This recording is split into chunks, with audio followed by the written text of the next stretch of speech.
जितने भी 3 दिन से अपने पोस्टर और पेपर प्रेजेंट कर रहे थे, नियर अबाउट 500 कैंडिडेट्स ने प्रेजेंट किया है, जिसमें से near about 250 plus paper presentation था और 250 से कम थोड़ा सा आपके पोस्टर प्रेजेंटेशन थे। तो हमारी टीम थी जो जजेस की, उन्होंने अपने सब्जेक्ट के हिसाब से आपको जज किया, उनके एक्सपर्टाइज, उनका जो एक्सपीरियंस है और उनकी जो समझ रही है उसके अकॉर्डिंग आपको मार्क्स दिए गए हैं। और फाइनली क्या है कि जितने भी प्रेजेंटर्स थे उसमें से 3 प्रेजेंटर हमने फाइनल करने थे, जिनको एक प्राइज़ बोला गया था कि आप लोगों को फर्स्ट प्राइज़ मिलेगा 11,000 रुपया, second price 5,000 rupees and third prize 2,500 rupees. तो वो फाइनली क्या हुआ कि इतना कंपटीशन था आप लोगों के बीच में, बहुत ज़्यादा, मींस 500 में से 3 बच्चों को सिलेक्ट करना है मेरे को, हमारी टीम को। तो आप सोचो कि हमारे दिमाग पे कितना प्रेशर रहा होगा। तो जितना भी हुआ मैक्सिमम हमारे जजेस के अकॉर्डिंग, उनकी जो भी, जैसे भी उन्होंने आपको जज किया है, आपने क्या प्रेजेंटेशन दी थी, क्या उन्होंने क्वेश्चन किया आपसे और कैसे आपने रिस्पॉन्स दिया है, तो उसके अकॉर्डिंग हमने 3 कैंडिडेट चूज़ किए हैं जो थर्ड, सेकंड और फर्स्ट पोजीशन पे रहेंगे और वो आज अपना प्राइज़ लेके जाएंगे। तो उसमें सबसे पहले हम बोलेंगे थर्ड पोजीशन। अच्छा, फर्स्ट को पहले नहीं बुला सकते ना, लास्ट में बुलाएंगे। थर्ड पोजीशन पे एक यूजी स्टूडेंट है,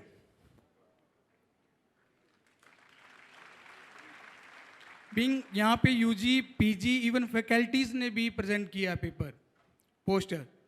तो थर्ड पोजीशन पे जो आया है उनका नाम है miss Mohini Yadav, UG student, जिन्होंने पेपर प्रेजेंट किया है हार्मफुल इफेक्ट ऑफ विरुद्ध आहारा इन लाइफस्टाइल डिसऑर्डर। बुला लें किसको, किससे दिलवाना है, हम ही देंगे। तो कॉन्ग्रेचुलेशन मैम, जोरदार तालियां आप सभी की होनी चाहिए।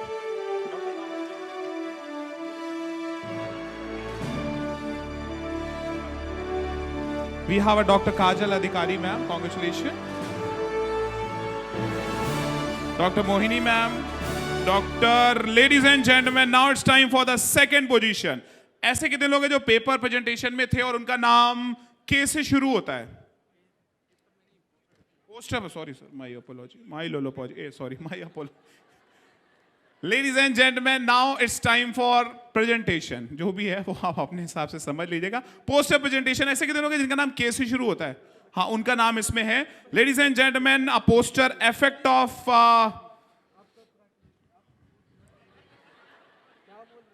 सर जय हिंद, ये पढ़िए तो सर। हाँ, तो फिर आयुर्वेद से नहीं हो ना। Second prize goes to doctor Kirti, PG scholar from SKU Kurukshetra, effect on पंचतिक्षीर बस्ती in avascular necrosis, a case study.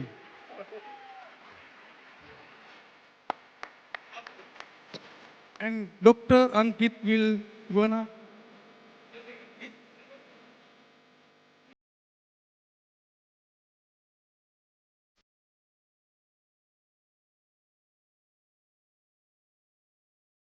Now, ladies and gentlemen,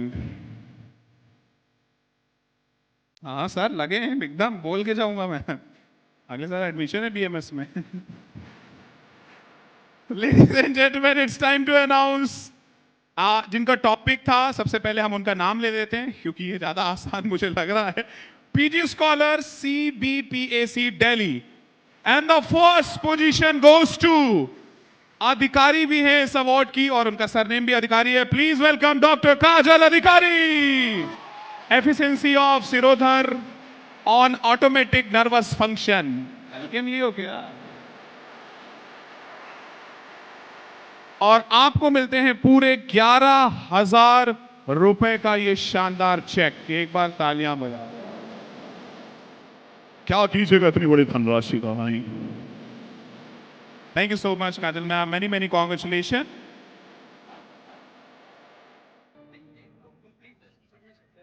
तो आइए हम सभी लोग अब हमारे एक बहुत शॉर्ट सेशन की तरफ बढ़ेंगे और उसके बाद एंटरटेनमेंट और केवल एंटरटेनमेंट करेंगे। So now I would like to request over operator sir please आप हमें ज्वाइन करें डॉक्टर सत्य प्रकाश गुप्ता जी को।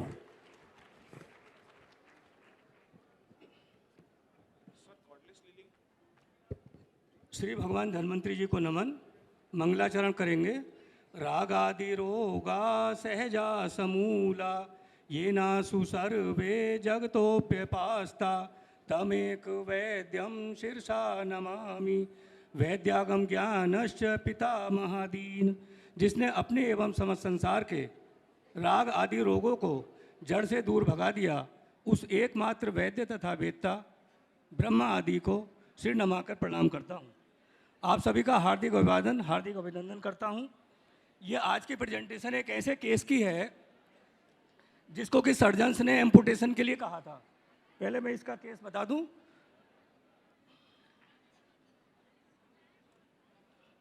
ये सर्जन्स का पेपर है, उसने एम्पुटेशन के लिए एडवाइस किया था। This case was presented to me with the complaint of gangrene.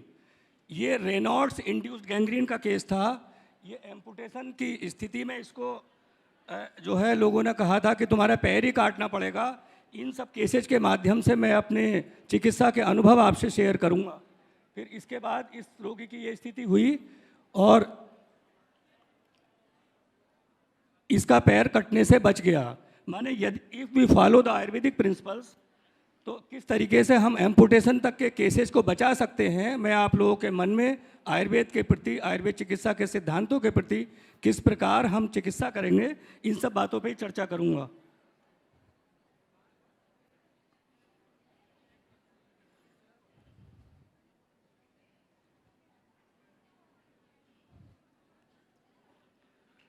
हमारे पास पेशेंट्स आते हैं। सबसे पहले तो हमें ये देखना है, कुछ डिस्टर्बेंस हो रही है प्लीज।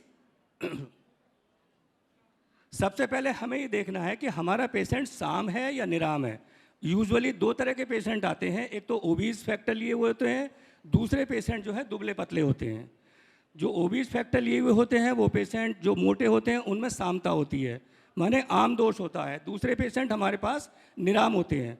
सबसे पहले पेशेंट की चिकित्सा करते समय हमें प्रकृति और विकृति में आम का कितना इन्वॉल्वमेंट है, प्रकृति में पित्त कफ बात क्या क्या चीज़ है, विकृति में आम का इन्वॉल्व है या नहीं, ये कम से कम हमें फाइंड आउट कर लेना चाहिए।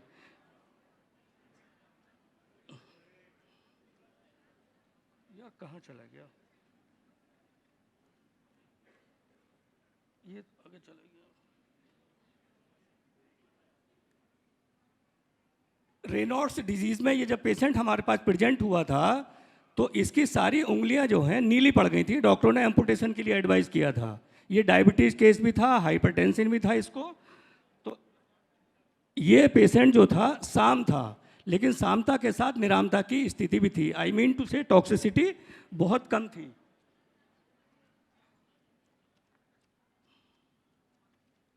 ये सब एलोपैथी का है, इतना ज़्यादा बोलने का समय नहीं है।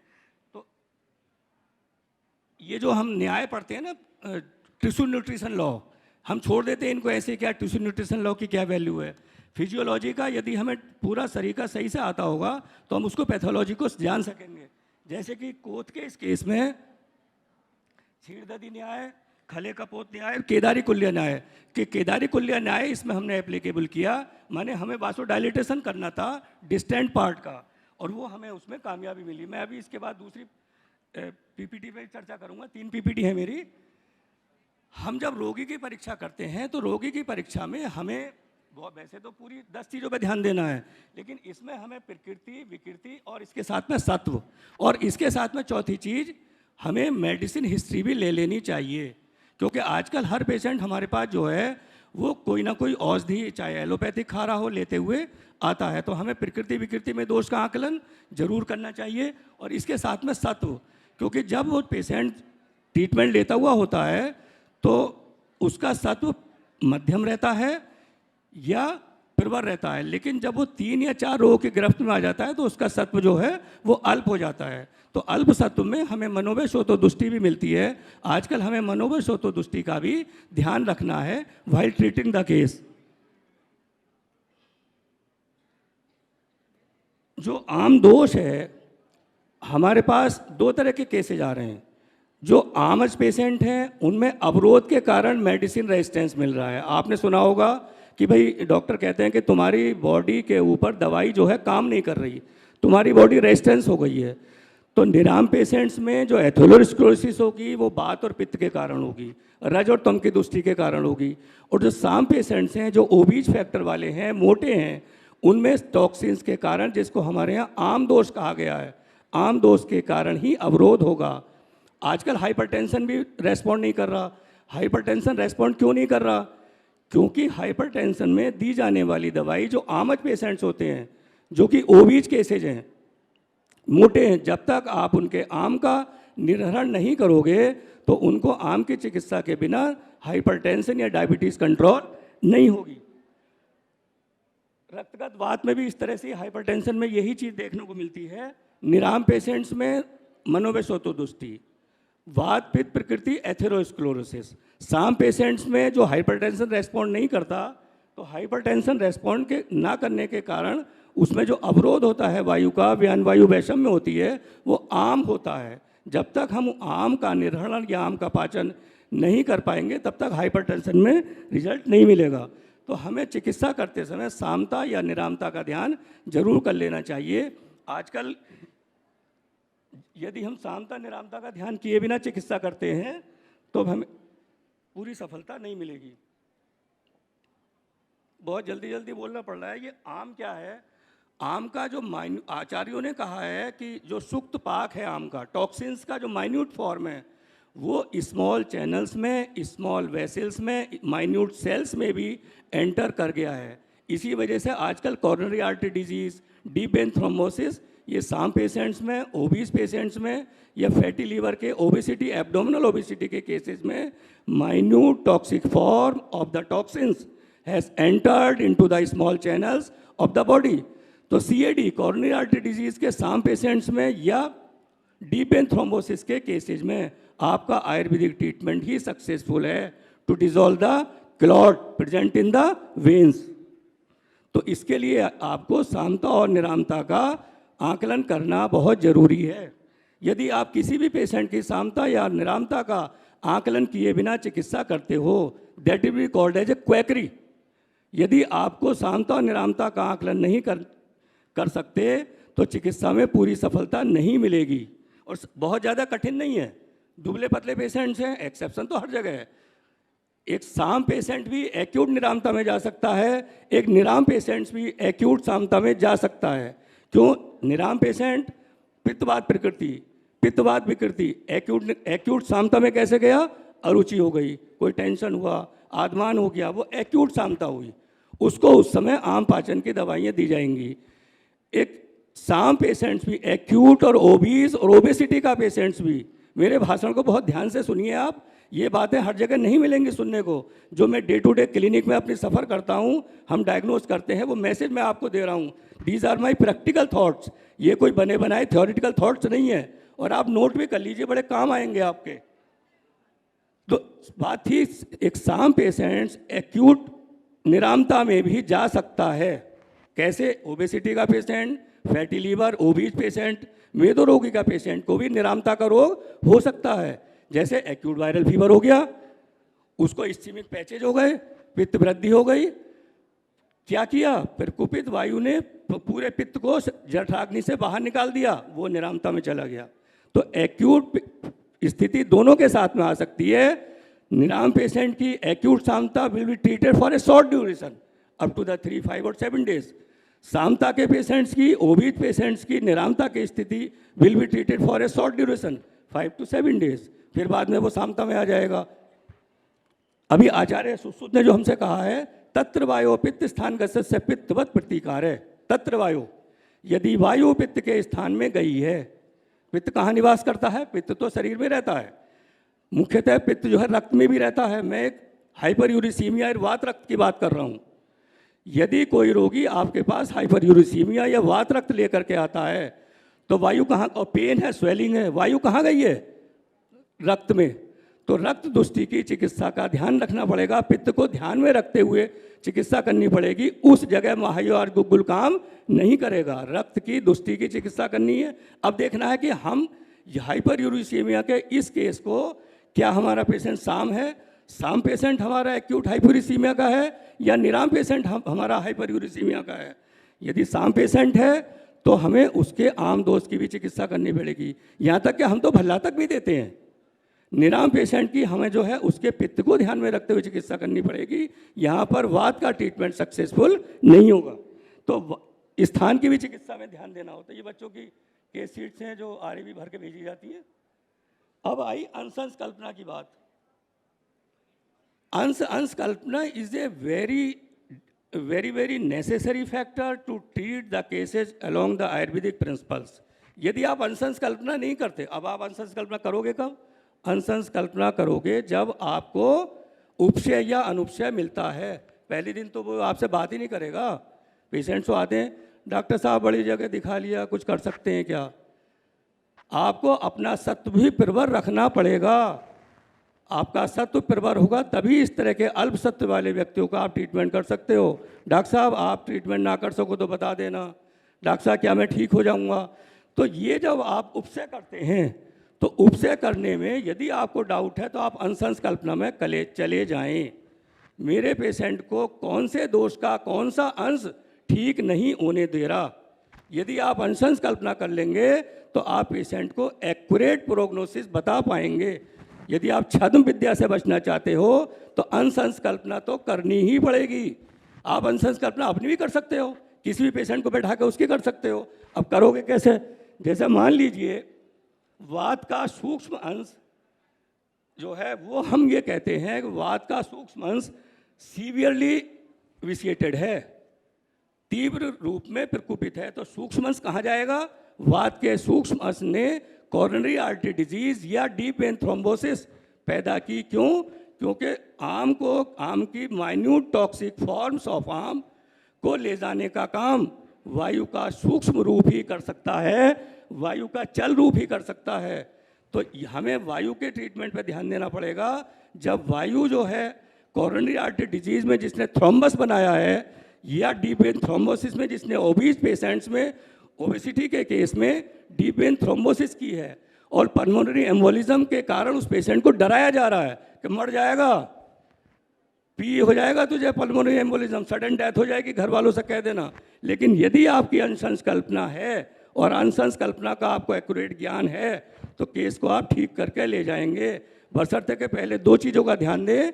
सामता हम किस पेशेंट का ट्रीटमेंट कर रहे हैं, हमारे पेशेंट का प्रकृति में क्या दोष है और विकृति में क्या दोष है। यदि किसी डीप वेन थ्रोम्बोसिस के केस की प्रकृति में कफ है और प्रकृति में कफ के साथ विकृति में भी कफ है तो उसके जो कफ के, अभी मैं कफ की करूंगा आपको, उसके कफ के सारे गुण जो है सीवियरिटी में जाने के चांसेज हैं।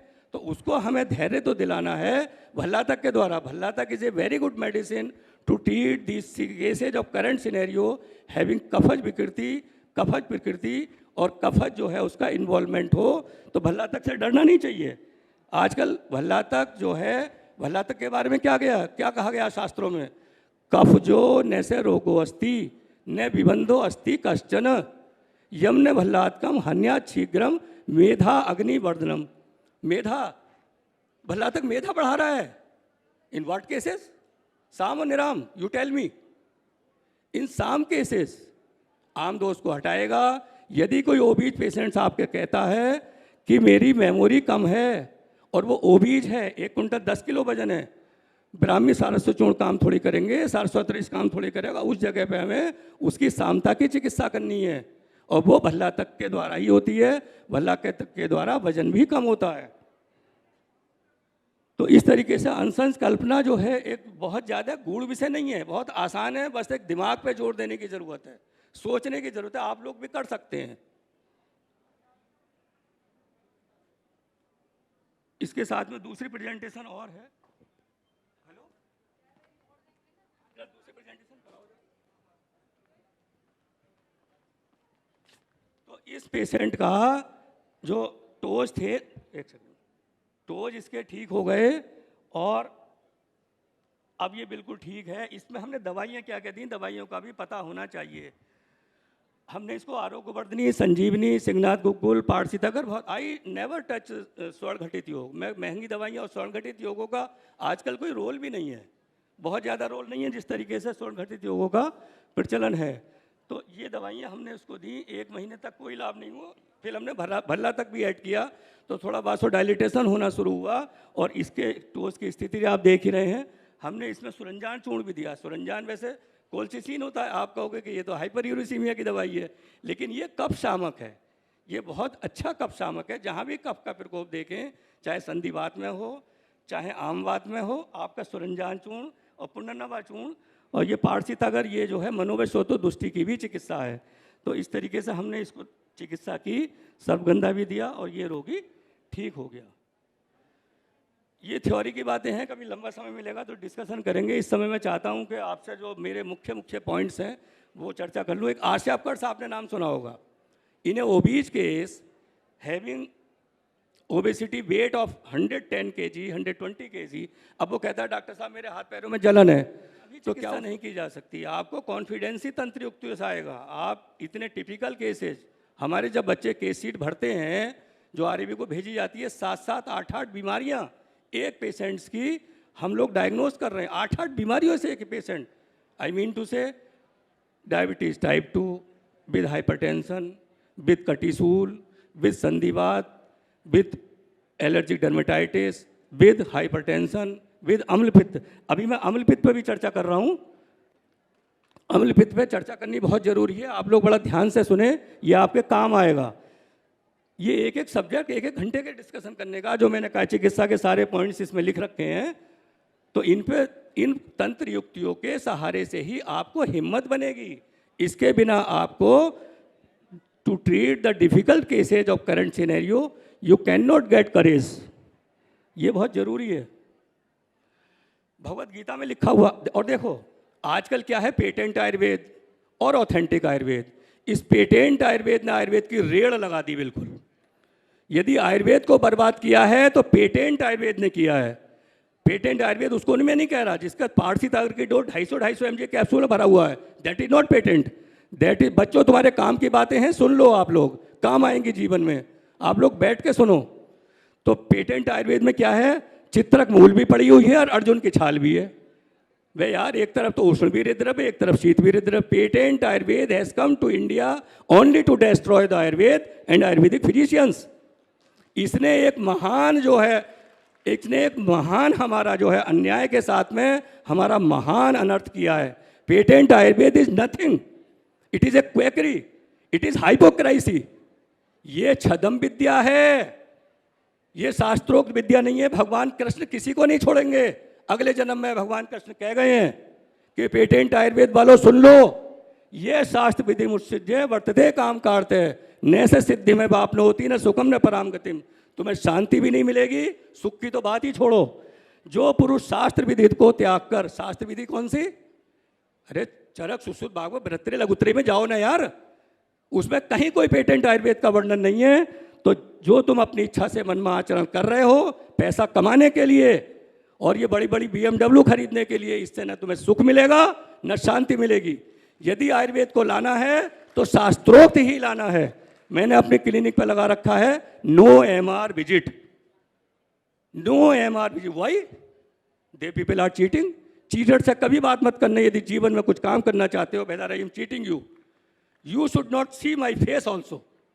यदि आप जीवन में कुछ सफल होना चाहते हो, जो चीटर है चाहे पैसा कितना ही है उसका चेहरा भी मत देखना, तुम्हें चीटर का चेहरा देखने का पाप लगेगा। आगे क्या कह दिया भगवान कृष्ण ने, तस्मात् शास्त्रम प्रमाणन्ते कार्य कार्य। इसलिए तू शांति प्राप्त करना चाहता है तो इस कर्तव्य और कर्तव्य की जो व्यवस्था है उसमें प्रमाण। आई एम नॉट द, मुझे कभी कभी लगता है कि यार मैं छदम वैद्य दूँ, मुझे लगता है कि यार मैं छदम वैद्य दूँ। क्यों? क्योंकि मैं प्रत्यक्ष दृष्टकर्मा वैद्य नहीं हूँ। लेकिन जब मैंने आयुर्वेद प्रैक्टिस शुरू की तो मैंने शास्त्रों को ही प्रमाण माना और उन्हें ही अपना जो है दृष्टकर्मा माना। और शास्त्र, क्योंकि और जो पद्धति की जो वो है इन्वेस्टिगेशन है या वो जो जांच परख हुई है चूहे बिल्ली खरगोश पे हुई है, ये तो मानव जाति पे हुई है। आप लोग कहते हो कि साहब वो आयुर्वेद में साहब रिसर्च की जरूरत है। अबे काय की रिसर्च यार? This research word should be expelled out from the voice of the public. कि साहब आयुर्वेद में रिसर्च होनी चाहिए। अबे किस बात की रिसर्च है बेवकूफ़ो? रिसर्च की जरूरत नहीं है, जो बृहत्रे लघुत्रे में दिया हुआ है शास्त्रोक्त सिद्धांत के अनुसार चिकित्सा करो, you will get remedy, you will get relief. मैं प्रत्यक्ष दृष्टकर्मा नहीं हूं, नहीं था, लेकिन अब किसी प्रत्यक्ष दृष्टकर्मा से कम भी नहीं हूं काय चिकित्सा के मामले में, क्योंकि आपको शास्त्रों में ही जाना पड़ेगा, शास्त्रों को ही देखना पड़ेगा। और जो पेटेंट आयुर्वेदिक औषधियाँ जिनमें अर्जुन की छाल भी मिली है, हरड़ भी मिली है, चित्रक भी मिला है, दारू अबे किस दोस्त के लिए भैया? ये साहब उसके लिए बनाई है हमारी कंपनी ने। 2 सीसी रख गए आपकी टेबल पे, एक टॉवल रख गए, एक आध चीज़ और रख गए, बस अगली बार आके कह रहे हैं डॉक्टर साहब दवाई नहीं लिख रहे। इसलिए ये लालच, ये ग्रीड आपको खत्म करनी पड़ेगी यदि जिंदगी में कुछ करना चाहते हो तो। लाओ भाई दूसरा निकालो। हेलो, मेरी स्पीच तुम लोगों के लिए पूरे दिन की होनी चाहिए, मैं अपने शब्दों को शॉर्ट कर करके कह रहा हूँ। 42% of the patients remain hypertensive despite medication. कौन कह रहा है? Cardiological society of India. Cardiological society of India ने गवर्नमेंट ऑफ इंडिया से कहा है कि 42% मरीजों का बीपी हमारी दवाओं से कंट्रोल नहीं हो रहा। कौन से हैं? सामता वाले हैं, भल्ला तक की जरूरत है, त्रिकटु दोगे, वैश्वानर चूर्ण दो, कोष्ठ शुद्धि करो, कोष्ठ को पहचानो, क्रूर है, मृदु है या मध्यम है। मतलब तुम्हारी दवाई जो है, तुम्हारी बॉडी रेस्पॉन्ड नहीं कर रही है, तुम्हारी बॉडी दवाई को respond, that is due to the entrance of the minute toxic form into the small channels of the body. Cell membrane hard हो गई है, एथेरोस्क्लेरोसिस हो गया, कफ और आम जमा हो गया, दवा जा ही नहीं रही, इसलिए डायबिटीज़ भी जो है रेजिस्टेंट है, इंसुलिन चल रहा है। तो ये बहुत लंबे क्वेश्चन है, स्पीच एक घंटे की नहीं, एक स्पीच एक दिन की होनी चाहिए, तब मैं आपको अपनी सारी बातें बता पाऊंगा। आपको कुछ बातें बेवकूफ़ी की लग रही होंगी कि यार बेवकूफ़ बोल रहा है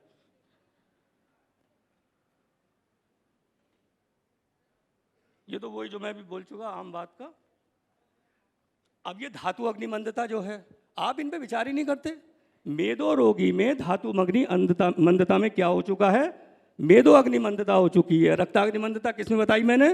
पित्त के विकारों में, जो वो हाइपर यूरिसीमिया और वात रक्त की वजह से जो यूरिक एसिड बढ़ा हुआ था, और वात किसके स्थान में गई थी? रक्त के स्थान में, रक्त में गई थी। पित्त का स्थान रक्त भी है, रक्त के और भी स्थान है, एक स्थान पित्त भी है, तो वहाँ पित्तवत प्रतिकार करना है, आचार्य सुश्रुत ने कहा है। सुश्रुत का एक सूत्र है, पूरी मेडिकल साइंस उसमें समाई हुई है 21-31 में। उस श्लोक में जब मैंने देखा तो मैं कई दिन तक उस पर मनन करता रहा। लिख लो आप लोग, सूत्र 21-31 ऐसा श्लोक है, पूरा आपको डॉक्टर बना के रख देगा। घर जाके मनन कर लेना, और उस पर मनन करने की जरूरत है। पूरी काय चिकित्सा एक तरफ और सूत्र 21-31 एक तरफ, पूरी मेडिकल साइंस एक एक श्लोक में। समय नहीं है, वरना मैं आपसे और डिटेल में बात करता। ये अनुबंध है और अनुबंध, ये तो भूल ही गया था मैं। चलो इस वाली स्लाइड में है कार्डिनल ह्यूमर और सेकेंडरी ह्यूमर। पेटेंट दवाई से कौन सा कार्डिनल ह्यूमर फाइंड आउट कर लोगे भैया? You have to find out the cardinal humour. BMS करके क्या क्वैक बनोगे?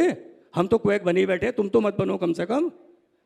You have to find out the अनुबंध कार्डिनल ह्यूमर। मुख्य दोष कौन सा है, सेकेंडरी दोष कौन सा है? मुख्य दोष मैंने जो बताया था, डिस्प्लेसमेंट ऑफ द पित्त इन ओबीज केस, उसमें क्या था? कार्डिनल ह्यूमर आम था और सेकेंडरी ह्यूमर पित्त था। डॉक्टर साहब हाथों में बड़ी जलन रहती है, और यदि पित्तवात प्रकृति का निराम पेशेंट कहता है जलन रहती है, तो उसे सर्वांग दाह भी रहती होगी, उसमें ही पित्त का शमन करना है। साम पेशेंट में पित्त का शमन नहीं करना है। सारी दवाइयाँ भी बताता, लेकिन समय कम है, तो इसलिए cardinal humour you have to find out. हम वात की चिकित्सा प्रकुपित वात की करने जा रहे हैं या अवरुद्ध वात की करने जा रहे हैं, ये सूत्र है। दवाइयाँ अपने आप निकाल लेना, और दवाइयाँ सब शास्त्रों में लिखी हैं। ये जमाने चले गए कि साहब वो वैद्य लोग चले गए, वैद्यों ने दवाई नहीं बताई, और वो आयुर्वेद साहब वैद्यों पर रह गया। अरे कुछ नहीं भाई, शास्त्रों में सारा वृत्रे लघुत्रे में तमाम एक मर्ज की दवाई देखो 10 मिल जाती है। क्या किसी से पूछना है? आपको सिद्धांत पढ़नी है। ये सब जानते हैं उभयार्थकारी। अब ये अम्लपित्त की चर्चा है, ये थोड़ा सा 2 मिनट का समय और लूँगा मैं। तो ये अम्लपित्त में क्या करते हैं? हमने अम्लपित्त की डायग्नोसिस बनाई, और सूतशेखर, अयुपत्तिकर, कामदुधा, आमल की रसायन, मधुयष्टि, प्रवाल पिष्टि, मुक्ता शुक्ति, ये दवाएं लिखनी शुरू कर दी। न सामता देखी, न निरामता देखी, न ओबेसिटी देखी, न दुबला पतला देखा, कुछ नहीं। कोई भी हो पित्त शमन, डॉक्टर साहब जलन हो रही है, जरा डकारे सी आ रही हैं। मतलब तुम दूसरी पैथी के तर्ज पे अम्ल पित्त कह दिया तो गैस्ट्राइटिस की दवाएं तुमने चूज कर ली। You have not to find out, you are not understanding the need of whether the patient is साम और निराम। For heart patient we are treating अम्ल पित्त। तो आचार्यों ने, हम आचार्यों की बातों पे भी ध्यान नहीं दे रहे।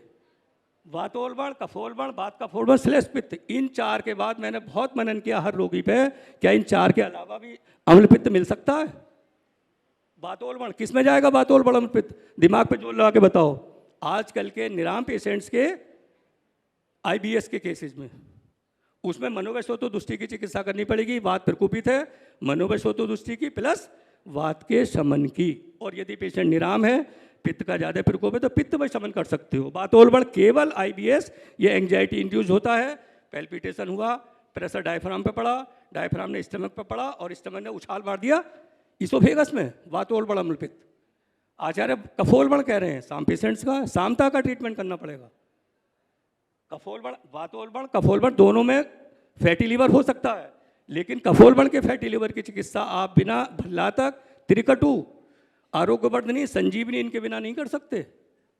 कुछ लीवर की दवाइयाँ हैं जो अपहन सामचूर्ण बाजार में आ रहा है। अपहन सामचूर्ण is a very good medicine for वातोलवण और कफोलवण, यदि आम का हल्का सा अंश है तो। लेकिन फैटी लीवर दोनों में हो सकता है। आप आम दोसर जो लीवर पे काम करने वाली दवाइयाँ हैं वो दोनों को दे सकते हो, लेकिन कफोलवण अम्ल पित्त में जब तक तीक्ष्ण और दवाइयाँ नहीं दोगे लाभ नहीं मिलेगा। इसलिए अनुबंध दोष को पहचानना सीख लो। दूसरी चीज़, तीसरी है वात कफोलवण। वात कफोलवण में क्या है? पेशेंट कफोलवण है, लेकिन उसको वात भी, व्यान वायु वैषम्य भी है अवरोध के कारण। तो व्यान वायु वैषम्य में क्या है? हाइपरटेंशन हो गया, सिर दर्द हो गया। तो ये बात का कफोलवण अम्ल पित्त में चले जाएंगे। उसके साथ में some of the symptoms are prevailing regarding gastritis. If a साम patient, if a obese patient is suffering from अम्ल पित्त with hypertension, that will be known as वात कफोलवण। उसमें आपको हाइपरटेंशन की भी चिकित्सा करनी पड़ेगी, एंटी एंग्जाइटी भी देनी पड़ेगी। एंटी एंग्जाइटी में हम सारस्वत और पारसीतागर, खुरासानी अजवाइन और सुगंधवाला का 250 mg का कैप्सूल हमने बना रखा, लिख लो, काम आएगा। एंटी एंग्जाइटी बात का कफोलवण में, या एंटी एंग्जाइटी सिराशूल में, माइग्रेन में रामबाण दवा है। अभी मैं स्वर्ण घटित योग उस पर भी बात करूंगा। आप लोग बोर तो नहीं हो रहे हो? बोलना बंद करूं या? तो ये जो था बात का कफोलवण हो गया। Means a patient of obesity suffering from hypertension also, बात भी हो गई और कब भी हो गया। तो अब आया चौथा श्लेष्म पित्त। जब आचार्यों ने कफोलवण कह दिया तो श्लेष्मा भी कफी होता है। श्लेष्मा का दूसरा नाम शायद कफी है, ज़्यादा तो मुझे तजर्बा नहीं है, लेकिन श्लेष्म पित्त। अब ये किसको होता होगा? It may B a stage of acute अम्ल पित्त निराम केसेस। पित्त मिथ्या आहार विहार के कारण वो विदग्धावस्था में चला गया। It may be an acute stage of the निराम पेशेंट हैविंग एक्यूट गैस्ट्राइटिस। इन 4 के अलावा मैंने दुनिया छान मारी, मुझे 5वें अम्ल पित्त का नाम आज तक दिखाई नहीं दिया। आप लोगों को दिखाई दे तो मुझे तुम बताना कि सर चौथा अम्ल पित्त ये भी आ रहा है। अब हो क्या रहा है? बड़े बड़े डॉक्टर आयुर्वेदिक के अम्ल पित्त डायग्नोस, अभिपत्तिकर, सूतशेखर, आमल की रसायन, कामदुधा, प्रवाल पिष्टी, मोती पिष्टी। फायदा नहीं हुआ, स्वर्ण सूतशेखर। अभी सूतशेखर पे भी चर्चा करेंगे। सूतशेखर और ये क्या है वो बसंत कुसुमागर, अश्वगंधा। दुनिया अश्वगंधा खा रही है। Ashwagandha is a very bad medicine for obese cases. Hyperlipidaemia cause करता है, एब्डोमिनल ओबेसिटी कॉज करता है और मोटापा बनाता है। It is not a medicine of साम केसेस। बोले साहब ये तो बहुत अच्छी एंटी एंग्जाइटी है। अबे किसके लिए है भैया? It is a very good medicine anti anxiety for निराम केसेस, नॉट फॉर साम केसेस। सब खा रहे हैं। कैप्सूल आता साहब, अश्वगंधा भी पड़ा हुआ है, अर्जुन भी पड़ा हुआ है, चित्रक भी पड़ा। किसके लिए है यार? कंडेम करो इनको जो ये हमारे शास्त्रों की हुई बातों को झुठला रहे हैं पैसा कमाने के लिए। अरे पैसा तो जितना भाग में होगा वो ईश्वर देगा। बहुत सारी बातें हैं, आपसे मेरा बात करने को बहुत मन करता है, लेकिन समय नहीं है। इस एक एक बात को मैं मतलब एक घंटे की बात को 2-2 मिनट में समझा रहा हूँ आपको, और एक ही दिन में आप लोगों को पूरी काय चिकित्सा की प्रैक्टिस के लिए तैयार कर दूंगा, मेरा बस चले तो। एक दिन में, अगले दिन जरूरत नहीं है, 24 घंटे चाहिए मुझे आपको आयुर्वेदिक प्रैक्टिस को में कॉन्फिडेंस लाने के लिए। शास्त्रों की बात को सही 24 घंटे चाहिए, चाहे साल भर में दे दो। और अगर जो तुम्हारे अंदर आयुर्वेद का कॉन्फिडेंस ना भर दूं तो तुम मेरा नाम बदल देना। लेकिन चलना शास्त्रों की रीति से पड़ेगा, ये नहीं कि भाई यार क्या दे रहे हैं यार, वो डॉक्टर साहब क्या दिया है यार, उसका पैर कटने से बचा दिया। अबे क्या दिया भैया, सबका अलग अलग ट्रीटमेंट है। पुरुषम पुरुषम वीक्षम आपने सुना होगा, प्रत्येक रोगी की चिकित्सा अलग अलग है, प्रकृति विकृति का ध्यान रखते हुए। क्या दिया ये बात भूल जाओ, क्या दिया। बहुत सारे मेरे ऐसे ये सब पीपीटी बनी हुई हैं, बच्चों ने बनवाई हैं, ये मैंने तो बताया था केवल उन्हें, और जिसमें एक एक पीपीटी जो है इतने काम की है कि 2-2 घंटे एक पीपीटी पे बोला जा सकता है, एक स्लाइड पे बोला जा सकता है, नॉट पीपीटी। ये भी वो नहीं है, इसमें थोड़ा सा समय नहीं है। तो ये क्या कह रहे हैं, डिजीजेज ड्यू टू आर्म एंड ट्रीटमेंट ऑफ आर्म दोष विद दीपन पाचन एंड समन। तो वही है एक्युलेशन ऑफ आर्म प्रोडक्शन।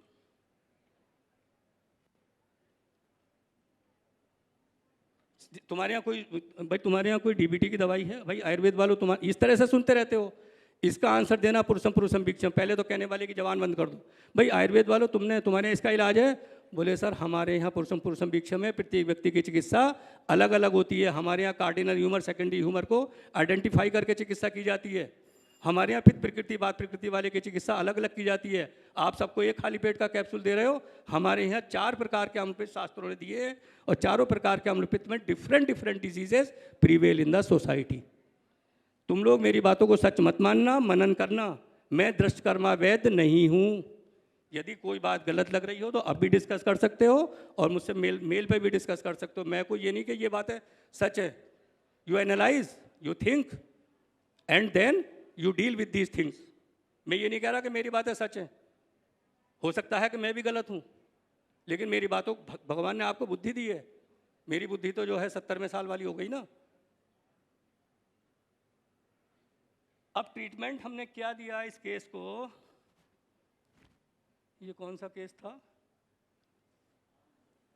आमदोष का था। ये भूई आमले का एक पाउडर बना हुआ है, आमदोष चूर्ण नाम है, अपोहनसाम, भूई आमला, पुनर्नवा, कुटकी, दारूहैद्रा, अफसंतीन। क्योंकि सबसे बड़ा घर जो है लीवर है आमदोष का, वो उस घर में से ही सब चीज़ें, पित्त भी विदग्ध होता है, पित्त भी जो है मतलब कफ भी आम की अवस्था को प्राप्त होता है, और दूसरी फैक्ट्री जो है थोड़ी सी वो अग्नाशय भी है पैनक्रियास की। तो अफसंतीन, गुडूची, बिबितक, रोहितक, पिपलामू, इसमें आप देखेंगे कि इसमें बहुत ज़्यादा उष्णवीर्य द्रव्य भी नहीं है और शीतवीर्य द्रव्य कोई नहीं है, और हरित की नहीं है। हरित की क्यों नहीं? क्योंकि हरित की एक ऐसी इस तरह के कॉमन चूर्ण में मिला दें तो कई बार पेशेंट्स को लूज मोशन हो जाती है। तो ये 15-17 दवाइयों का चूर्ण है। It is very effective in fatty liver. गुगलू प्रिपरेशन देते हैं, आरोग्य, ये कॉमन दवाएं, वैज यही देते हैं। सामता देख लो, सामता का केस है तो ये दवाइयाँ आप देते रहो। हाँ, भल्ला तक कोई बहुत बड़ी वो नहीं है challenge, it is not a great challenge. आप घर जाके द्रव्य गुण में भल्ला तक के और उसके दोनों के गुण देख लेना, चित्रक के दोनों के सेम है। तुम्हें बता दिया गया अरे भला तक मत छूना, अग्निक है। It is a very good medicine for psoriasis and leucoderma also. बेहतर द पेशेंट इज साम और निराम, ये भी लिख लो। भल्ला तक के बिना आप सोराइसिस चाहे कितना ही उसका प्रक्षालन करा दो, कितना ही पंचकर्म करा दो, पंचकर्म से भी लाभ नहीं मिलता। जो क्योंकि क्या है, प्रकृति में विकृति में कब बहुत है। वी यूज दिस भल्ला तक इन साम एंड निराम बोथ। हमें इन 2 बीमारियों में सामता और निरामता का कोई आइडेंटिफिकेशन करने की जरूरत नहीं पड़ती। इसमें मैं क्वैकरी करता हूँ और क्वैकरी भी सफल होती। क्वैकरी क्यों सफल होती है? क्वैकरी इसलिए सफल होती है कि इसमें प्रकृति में भी कफ होगा और विकृति में कफ इतना होता है कि वो भल्ला तक के बिना टूट नहीं सकता। तो इसलिए psoriasis and leucoderma, these 2 diseases you can not treat without भल्ला तक। और इसके अलावा जो आरोग्यवर्धनी है, ये सब चीज़ें हैं, अटरम सटरम है, गंधक रसायन है, निम्बादी, सब अटरम सटरम सब देते रहो, but you can not deal these 2 diseases without भल्ला तक। Having dose of it, be prepare its crystals in the dose of 250 to 500 GBD। अब एक बहुत बड़े प्रोफेसर थे यूनिवर्सिटी के, बोले यार गुप्ता जी भल्ला तक तो संजीवनी में भी होता। हमने देखा कि संजीवनी में 12 दवाइयाँ हैं, 10 mg भल्ला तक होता। We are giving 500 mg BD and to some cases of obesity we give 1 gram BD। इसका मतलब 40 गोली संजीवनी दोगे भैया, 400 mg बसनाप चला जाएगा, मर जाएगा वो। जब कभी प्रोफेसर रैंक के लोग ऐसी टूटी फूटी बातें करते हैं, बड़ा दुख होता है। टूटा फूटा तो मैं हूँ, अपनी आजीविका कमा रहा हूँ, दवाइयाँ हाथ से बना रहा हूँ, हम टूटे फूटे हैं, जबकि पढ़े लिखे और समझदार लोग ऐसी बातें करते हैं तो मेरा बड़ा दिल दुखता है। तो ये सब चीज़ें हैं। अब आयुर्वेद में इम्यूनिटी की बढ़ाने की बात है कि भाई इम्यूनिटी बढ़ाओ, इम्यूनिटी बढ़ाओ। भाई यार भली इम्यूनिटी हो गई, अरे इतने ऊपर के हिस्से कोई संभाल लो, गीता ही पढ़ लो, रजतम कोई की दृष्टि कोई नॉर्मल रखो, तुम्हारी इम्यूनिटी बढ़ जाएगी। मतलब इसके नीचे के 50-60 किलो के हिस्से को संभालने को तैयार है, ऊपर का ये 2 किलो का हिस्सा कोई नहीं संभालता। ना कोई गीता पढ़ता है, ना रामायण पढ़ता है, ना कोई जो है शास्त्र पढ़ता है। नरोहिताहार विहार भी बहुत सारे श्लोक हैं, इस समय श्लोक सुनाने का समय नहीं है। इस समय है कि कायदे की बात। Basant Kusumakar is a very good medicine for diabetes, सुनते हैं। It is a very bad and toxic medicine for the current scenario of diabetes. It is, ये दवा काय की है? पित्त शमन की है, डायबिटीज़ में यूज हो रही है और बड़ी बड़ी कंपनियां यूज कर रही हैं। इस पे बात करने के लिए 1 घंटा चाहिए, आज समय नहीं है। इसके जो बसंत कुसुमाकर के द्रव्य हैं, घटक द्रव्य हैं, शीतवीर्य भावना द्रव्य हैं। भावना द्रव्य जब शीतवीर्य हैं तो कफ और आम की वृद्धि करेंगे, इंसुलिन रेजिस्टेंस करेंगे, सेल मेम्ब्रेन को हार्ड बनाएंगे और इंसुलिन को पेनिट्रेट करके सेल के अंदर जाने से रोकेंगे। Sugar will not be controlled. It is a medicine for पैथिक प्रमेह, फॉर निराम पेशेंट्स ऑफ पित्त विशेषण। पित्त प्रकोप की दवाई है, पैथिक प्रमेह के लिए बनी थी और छदम वैद्यों ने इसको बसंत कुसुमाकर को शुगर में फेमस कर दिया। अरे वो आयुर्वेदिक में तो एक दवा आती है बसंत कुसुमाकर, उसे खाओ यार, कहाँ तुम आयुर्वेदिक के चक्कर में पड़ रहे हो, और मेथी वेथी का पानी पी लो। तो ये सब, इन सब चीज़ों को बच्चों में आपसे इसलिए कहना चाह रहा हूँ, हमारा पैर तो एक कब्र में लटका हुआ है। आप लोग आयुर्वेद के कर्णधार हो, इन सच्चाइयों को समझो। मेरी इन बातों में कुछ सच्चाई हो तो आगे बात करना, और कोई झूठ हो तो भी बात करना। ऐसा नहीं है कि झूठ हो तो बात मत करना। ये पित्त शमन की दवाई है, पित्त विशेषण की दवाई है, पित्त प्रकोप की है। जैसे मान लो किसी निराम पेशेंट को बहुत ज़्यादा गर्मी और बहुत ज़्यादा फीवरिश हो गया, एकाइमोटिक पैचेज हो गए, वायरल फीवर हो गया, बहुत ज़्यादा नीले लाल बसंत कुसुमाकर दो, पित्त का शमन करेगी। अब मुसीबत तो ये है कि यदि कंपनी की ला के दोगे तो वो लड़ पड़ेगा, डॉक्टर साहब शुगर की दवाई मुझे दे रहे हो, कंपनी ने पुर्ची रख रखी है उसमें कि डॉक्टर साहब मुझे शुगर थोड़ी है। एक पेशेंट ने एक बोतल मेरी टेबल पे जो है 10 मूला रिस्ट की, शायद फूटी तो नहीं थी, ऐसी रखी, डॉक्टर साहब 10 मूला रिस्ट तो महिलाओं का टॉनिक है। हम इस बात से बड़े दुखी हैं कि जो सीसी बोतलों पे लिख के आ रहा है कि साहब 10 मूला रिस्ट महिलाओं का टॉनिक है। खैर बहुत लंबी बातें हैं। तो फिर ये अश्वगंधा है, इसी तरह से अश्वगंधा हाइपरलिपिडीमिया करता है, ओबेसिटी फैक्टर करता है, फैटी लीवर करता है। It is a patient of, it is a medicine for lean and thin cases, it is not a medicine for obesity. कि साहब टेंशन की, अब कहाँ है टेंशन की दवाई? अश्व गढ़ा घोड़े जैसी ताकत, बलशाली, जिसका ऑलरेडी ही वेट बढ़ा हुआ उसका तो वजन और बढ़ा देगा भैया। हाइपरलिपिडीमिया करता है। हमसे पेशेंट ने कहा था कि डॉक्टर साहब मेरी शरीर का वजन 6 किलो बढ़ गया, 35 साल पहले मैंने किसी को अश्वगंधा दिया था। तो ashwagandha is not the medicine for these diseases. Ashwagandha is not the medicine for obesity. साम पेशेंट्स की दवाई नहीं है, ध्यान रख लो। ये 42% की बात मैं जो अभी कर रहा था कि 42% मरीजों में जो है बीपी कंट्रोल नहीं हो रहा, ये वही सामदोष के कारण है। हम 95 का कंट्रोल करने की बात कर रहे हैं, लेकिन हमारे यहाँ वो डिग्री विग्री नहीं। अब क्या करा जाए, बहुत बातें हैं। ये अस्थि वायु का संबंध है, फिर ये वही आ गए, भल्ला तक आ गया। सूदशेखर को क्या करते हो? पित्त शमन की दवाई है। सूदशेखर पित्त शमन में देने बैठ जाओ तो सूदशेखर पित्त शमन की दवाई थोड़ी है भैया। It is a medicine for श्लेष्म पित्त। आचार्य ने चौथा में चर्चा कर रहा था, ये पित्त शमन की दवाई नहीं है। सुन लो क्यों नहीं है, लो अभी सुनो। तो ये इसके घटक द्रव्य हैं पारा, गंधक, रौप्य, सौंठ, काली मिर्च, पीपल। शीतवीर्य, उष्णवीर्य, काली मिर्च, पीपल, धतूरे के बीज, टंकण, ताम्रध्वज, सारे गर्म दवाई हैं। एक केवल दालचीनी और छोटी इलायची, नहीं दालचीनी तो उष्ण है, छोटी इलायची और नाक के सर 2 शीतवीर्य हैं, बाकी 10 द्रव्य उष्णवीर्य हैं। किस बात की दवाई है? वैसे ही कि साहब पित्त शमन की दवाई है, पित्त का तेजाब की दवाई है। अरे भाई तेजाब की दवाई उनमें है जो निराम पेशेंट सामता में गए हैं या जो साम पेशेंट्स निरामता में गए हैं। It is not the patient medicine for gastritis. श्लेष्म पित्त की दवाई है। डायग्नोज कर रहे हैं अम्ल पित्त, ये नहीं डायग्नोज कर रहे कि कौन सा अम्ल पित्त है। वातोल बढ़े, कफोल बढ़े, बात कफोल बढ़े। आचार्य बेवकूफ़ थे, चारों अम्ल पित्त लिख के करके, और हमारी ताकत नहीं आज तक उन चारों में से कोई सा हटा सके। तो इसलिए जो है बच्चों, ये एक एक स्लाइड जो है एक एक घंटा मांगती है। मैंने अपने हृदय के उद्गार आपसे कहे हैं। आपको मेरी कोई बात बुरी लगी हो तो मैं आपसे क्षमा प्रार्थी हूँ, और यदि कोई बात नॉन साइंटिफिक हो, यू मे डिस्कस मी। अभी ये फिर वही शास्त्र विधि आ गई। इसी के साथ एक ADHD की प्रेजेंटेशन और है। ADHD का बच्चा एक हमारे पास ट्रीटमेंट में चल रहा है, लेकिन ADHD है क्या? Attention deficit hyper activity disorder. तो ADHD जो है ये कहीं ना कहीं वो जीन जो है हाइपर एक्टिविटी का, अतिक्रियाशीलता का, या तो फादर से आएगा या मदर से आएगा। यदि मदर फादर दोनों बात पित्त प्रकृति के हैं तो बच्चा बहुत ज़्यादा हाइपर एक्टिव होगा। और यदि एक मदर फादर में से एक भी जो है कफ या पित्त प्रकृति का है या कफ डोमिनेंट है, तो हमने हिस्ट्री ली बच्चे की, तो माता की प्रकृति बात पित्त बताई, और पिता को तो हम देख ही रहे थे, पिता जो थे वो कफज प्रकृति के थे। तो इसमें जेनेटिक जो हेरिडिटी फैक्टर है वो प्रकृति का दोष ही जो है ट्रांसफ़र होता है। इसलिए ADHD में हमें पित्त की चिकित्सा करनी है, साधक पित्त। बुद्धि का वर्धक क्या है? साधक पित्त। अब इसके फादर ने हमसे शिकायत की, डॉक्टर साहब इसकी भूख कम है। तो भूख कम होने में क्या चित्रकादी बटी, गंधक बटी और लौड़ भास्कर इंगवास्तिक दे लोगे? पित्त की चिकित्सा कर रहे हो। क्या किया पित्त ने समान वायु प्रकोपित बहुत है। ADHD में क्या है? वायु ही प्रकोपित रहती है। नर्वस सिस्टम डिसऑर्डर है ये, न्यूरो डेवलपमेंटल डिसऑर्डर जो है मॉडर्न साइंस वाले कहते हैं। तो इसमें क्या है? वायु ही प्रकोपित रहती है। तो प्रकोपित वायु ने हो सकता है पित्त को उभार के, जो पाचक पित्त है इंटेस्टाइन में रहता है, उसको उभार के कहीं दूसरी जगह रख दिया हो, इसलिए वो एनोरेक्सिया है। एनोरेक्सिया का ट्रीटमेंट नहीं करोगे, अगर जो उसका तुम एनोरेक्सिया का ट्रीटमेंट करने बैठ गए तो साधक पित्त और ज़्यादा उभर जाएगा। ब्राह्मी बटी और ब्राह्मी चूर्ण, ब्राह्मी रसायन, ऐसी दवाइयों से उसकी चिकित्सा की जाएगी।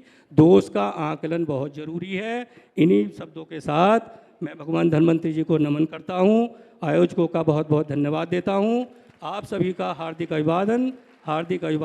धन्यवाद करता हूँ। और मेरे बचपन के साथी डॉक्टर अनिल श्रीवास्तव जी, डॉक्टर बजरंगबली जायसवाल और डॉक्टर प्रदीप तिवारी जी, डॉक्टर सुरेश सचान जी बैठे हुए हैं। आप लोग भी कोई गलती हो गई हो तो मुझे क्षमा करें, और मैं आपका भी धन्यवाद देता हूँ। Thank you very much. बस जोरदार तालियों के साथ हम सर का धन्यवाद करेंगे। जो गूढ़ रहस्य है जो आयुर्वेद का है, उसे आज हम आपकी भाषा में महसूस कर पा रहे थे। Sir please be on the stage. मैं निवेदन करना चाहूंगा हमारी आयुर्वेदम फाउंडेशन से doctor Richa ji, doctor Shivam Bhardwaj ji and doctor Prateek sir, please आप हमें ज्वाइन करेंगे for the felicitation of our SP sir.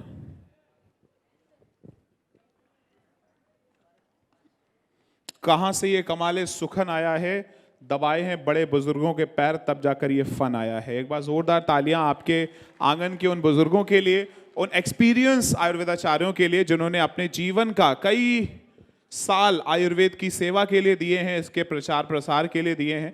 Thank you so much sir, बहुत बहुत धन्यवाद। आज आपने अपना बेशकीमती समय और अपना आशीर्वाद देने के लिए आप हमारे साथ उपस्थित हुए। आप big big big thanks to all of you. चलिए as a last hands on training आप प्लीज वेलकम, हम सब उन्हें आमंत्रित करें। उससे पहले एक प्यारा सा कल्चरल इवेंट है। अप्सरा आली, हमारे शिवम भारद्वाज सर इस समय, प्लीज मैं रिक्वेस्ट करूंगा कि सर SP सर जिन्हें आमंत्रित कर रहे हैं कृपया आप मंच पर आ जाएं।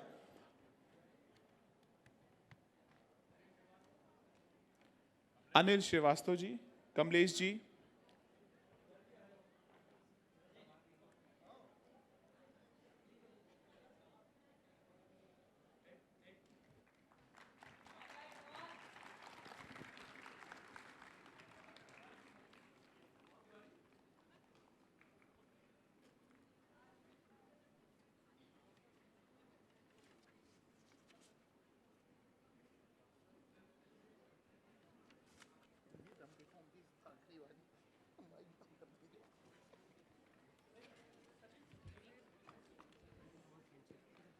लेडीज एंड जेंटलमैन, दोस्ती का नाम, क्योंकि हर एक दोस्त कमीना है, जरूरी होता है। सो फ्रेंडशिप, दोस्ती, और इस समय हम सब उसकी ताजा मिसाल यहाँ पर देख पा रहे हैं।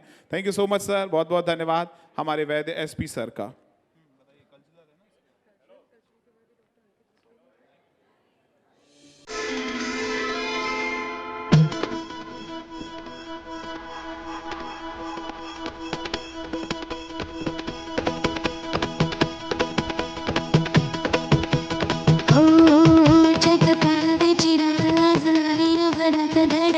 तारव्यात माझ्या माईला कथिका कुटक सजीव झाला येडा पिस त्याच नाही घर बसा तोर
What an outstanding mind, जबरदस्त, अकल्पनीय, विश्वसनीय, धांसू, रापचिक, सुपरहिट परफॉर्मेंस। एक बार जोरदार तालियां बजाकर आप सब इन बच्चों को अपना आशीर्वाद दीजिए। Thank you so much. आइए हम सभी लोग फॉर पोटली स्वेदा, कुछ होता है स्वेदन, okay, yes bro, all the best. Okay, ladies and gentlemen, now for the hands-on training as a last speaker, as a last hands-on training presentation, the founder of Arjun Veda, ladies and gentlemen, and our director and the founder of Aushadham Chikitsalay, a very beautiful session by Vaid Ekta ma'am. एक बार जोरदार तालियों के साथ हम उन्हें आमंत्रित करेंगे. So I would like to request you as a last session for Potli Swedan. ठीक सर, कैमरा पर्सन के लिए भी हमारे तालियां बजा दो यार, ये बहुत। एक बार मैं इनके पास पहुंच गया, मैंने कहा मेरा पासपोर्ट साइज ऐसा फोटो खींचना जिसमें मेरे जूते भी आ जाएं। अच्छा, ये लखनऊ के रहने वाले, बोले भैया आ जाएंगे, उठा के सर पे रख लेना। तो फाइनली हम सब, आप एकता मैम के लिए एक बार जोरदार तालियां आप सभी की होनी चाहिए। आइए हम सब बढ़ते हैं वैद एकता मैम के इस ब्यूटीफुल हैंड्स ऑन ट्रेनिंग की तरफ। Over to you ma'am. Mike on कर रहा है, माइक मैम का।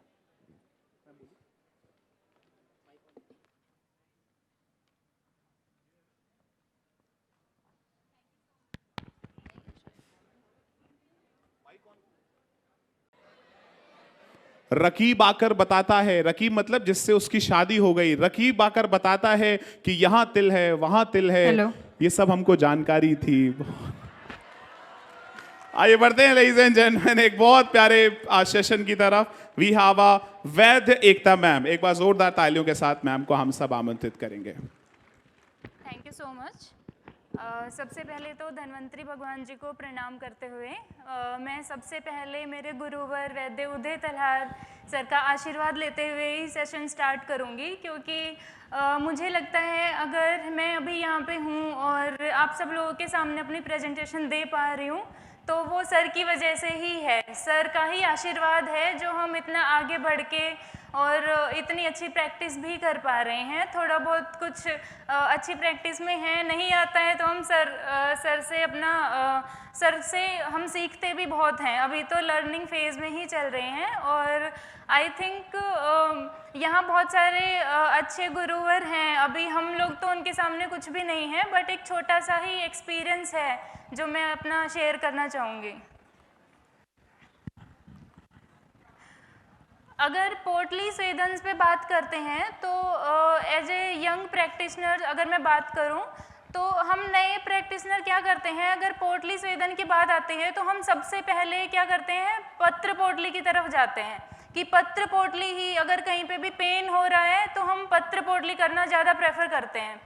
पर मैं केरला में भी थोड़ा अपना सीख के आई हूँ पंचकर्मा, और केरला में भी प्रैक्टिस करते करते हमें ये देखने को मिला कि अगर कहीं भी पेन है तो हम सबसे पहले पत्र पोटली करके उस पेन को हमेशा दबाते रहते हैं। कभी भी हमारा पेन, हर टाइप का पेन सही नहीं हो पाता है। जहाँ पे भी कफ अनुबंध है तो वहाँ पे हम कोई भी तेल वाली चिकित्सा करके उस पेन को सही नहीं कर पाते हैं। तो इसलिए हमेशा हमें रुक्ष से स्निग्ध की तरफ जाना चाहिए। रुक्ष से स्निग्ध की तरफ अगर हम जाते हैं तो सबसे पहले बालू का स्वेद आ गया, रुक्ष पिंड स्वेद आ गया, स्टिका स्वेद आ गया, गैरिक स्वेद आ गया। फिर अगर हम बात करें रुक्ष स्निग्ध स्वेदन की, तो उसमें जाम्बेर पिंड स्वेद आता है, जो कि हमारे नॉर्थ साइड में नए प्रैक्टिशनर्स बहुत ज़्यादा यूज़ में नहीं ले रहे हैं, बट उसके इतने अच्छे बेनिफिट्स हैं। अगर हम फ्रोजन शोल्डर की बात करते हैं, बाहु की बात करते हैं, नेक पेन की बात करते हैं, तो उसमें बहुत अच्छे रिजल्ट्स हैं और हम उसका प्रयोग ही नहीं कर रहे हैं। अगर हम साउथ में जाएं तो इतनी सारी पोटली चिकित्साएं यूज़ कर रहे हैं साउथ के लोग, और उनको बहुत अच्छे रिजल्ट्स मिल रहे हैं। तो मेरा यहाँ पे आने का, अपना एक्सपीरियंस शेयर करने का बस यही एक इसीलिए मैं करना चाह रही थी अपना ये प्रेजेंटेशन, कि हम नॉर्थ के लोग भी पोटली स्वेदन्स को लेके थोड़ा अच्छे से जागरूक हो जाएं। हर टाइप की पोटलीज हमें करनी चाहिए। यही नहीं है कि हमारे यहाँ पे हम बस पत्र पोटली ज़्यादा कर रहे हैं। तो जैसे जाम्बीर पिंड स्वेद है, कुक्कुटांड पिंड स्वेद है, इनका भी प्रयोग हमें पता होना चाहिए। और इंडिकेशंस के साथ साथ हमें कॉन्ट्रा इंडिकेशंस पर भी बहुत ध्यान रखना चाहिए, क्योंकि उससे पेशेंट को बहुत ज़्यादा प्रॉब्लम फेस करने को मिलती है। अगर हम बात करते हैं बालूका स्वेद की, तो बालूका स्वेद बहुत ज़्यादा हमें महंगा भी नहीं पड़ता है, बहुत ज़्यादा ईजीएस्ट है। But on the other hand अगर हम बात करें, अगर हम पेशेंट को बोले कि हम बस बालू मिट्टी से आपका स्वेदन कर रहे हैं, तो पेशेंट हमें बोलता है कि ये तो हम घर पे भी कर सकते हैं, है ना। बट हमें पेशेंट को बताना चाहिए कि उसमें भी हमें बहुत टेम्परेचर का ध्यान रखना पड़ता है, मूवमेंट्स का बहुत ध्यान रखना पड़ता है। अगर हम ऐसे ही पेशेंट को करने के लिए दे देंगे तो कई बार पेशेंट को रैशेस हो सकते हैं, बर्न भी हो सकता है पेशेंट। तो इन सब चीज़ों का हमें ध्यान रखना चाहिए। अभी टाइम की बहुत बाउंडेशन है, तो इनके प्रिपरेशंस तो हर पोटली की मैं नहीं बताऊंगी, बट हाँ इंडिकेशंस हम देखते हुए चलेंगे। अगर बालूका स्वेद की बात करें, तो जहाँ पे भी आम का इन्वॉल्वमेंट है, वहाँ पे हमें सबसे पहले रुक्ष स्वेद ही करना चाहिए। चाहे वो हम बालूका स्वेद करें या हम रुक्ष पिंड स्वेद करें, उसमें हम त्रिफला चूर्ण से भी कर सकते हैं, कोटम चुकादी चूर्ण से भी कर सकते हैं, कोलकुलथादी से भी कर सकते हैं, as per the patient's condition and or युक्ति। तो अगर बालूका स्वेद की बात करते हैं, तो वो तमक श्वास में भी बहुत अच्छा काम करता है, और जहाँ पे भी वात कंटक जैसी कंडीशंस में बहुत अच्छा काम करता है बालूका स्वेद। इसके बाद रुक्ष पिंड स्वेद में ही आते हैं गैरिक पिंड स्वेद। गैरिक पिंड स्वेद में भी वात कंटक में बहुत अच्छा काम करता है, और वात का अनुबंध जहाँ भी होगा वहाँ हम सबसे पहले हम रुक्ष पिंड स्वेद का ही प्रयोग करेंगे, अदरवाइज हमें कोई बेनिफिट नहीं मिलने वाला है। अगर हम स्टिका स्वेद की बात करते हैं, अभी हम पिंड स्वेद की बात कर रहे हैं, वरना स्टिका स्वेद में जैसे कि वात कंटक है, तो वात कंटक में हम स्टिका शलाका का भी यूज़ करते हैं। वो भी हमें सर ने ही बताया है, स्टिका शलाका आती है, उसमें भी वात कंटक में बहुत अच्छा रोल प्ले करता है। वात कंटक में हम बहुत बार ऐसे स्टिका शलाका का प्रयोग करते हैं। अगर स्टिका शलाका आपके पास नहीं है, तो आप स्टिका स्वेदन, स्टिका का पाउडर बना के और उसकी पोटली बना के भी आप यूज़ कर सकते हैं, और टेनिस एल्बो में भी उसका बहुत अच्छा यूज़ है। आपने क्या कभी भस्म पिंड स्वेद के बारे में सुना है? आप लोगों में से किसी ने भी भस्म पिंड का कोई यूज़ करता हो, कोई पोटली में यूज़ करता हो, ऐसा सुना है क्या? साउथ में अगर हम देखें ना, तो साउथ में भस्म पिंड का बहुत यूज़ किया जाता है। तो उसमें राख का ही यूज़ करते हैं हम, और राख के साथ साथ हम अपनी युक्ति के हिसाब से उसमें लवण भी यूज़ कर सकते हैं। तो भस्म पिंड का जो इंडिकेशन दिया गया है, जो उधर साउथ में ज़्यादा यूज़ होता है, वो टॉन्सिलाइटिस में बहुत अच्छा यूज़ होता है, और राख भी इजीली अवेलेबल होती है हमारे पास। तो हमें इन सब चीज़ों का थोड़ा ऐसे ध्यान रखते हुए कि पोटली स्वेदन भी ऐसी चीज़ों में काम आ सकता है, और इनमें से स्टिका बहुत जल्दी अवेलेबल होता है, बालूका बहुत जल्दी अवेलेबल होता है, और भस्म हम आयुर्वेद में तो हम लोग यज्ञ भी बहुत करते हैं, तो उसकी भी भस्म बचती है, तो उसका यूज़ भी हम कर सकते हैं पोटली स्वेदन में।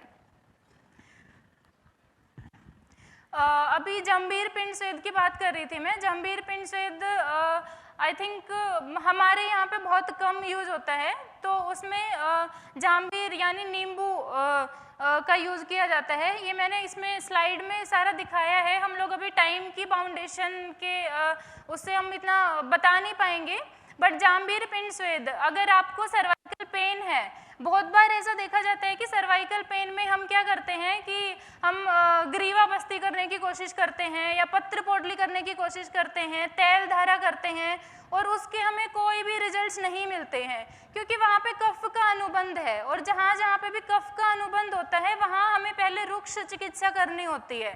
तो जितना मैंने अपने एक्सपीरियंस से देखा है, हमने विद इन 7 to 8 डेज में भी सर्वाइकल पेन, फ्रोजन शोल्डर को बिल्कुल सही होते हुए देखा है।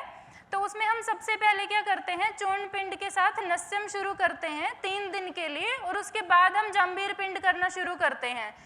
तो उसमें हमें बहुत अच्छे रिजल्ट्स देखने को मिलते हैं। जहाँ पे भी स्टिफनेस है, मेनली जहाँ पे स्टिफनेस ज़्यादा है वहाँ पे जंभीर पिंड का यूज़ करना है हमें।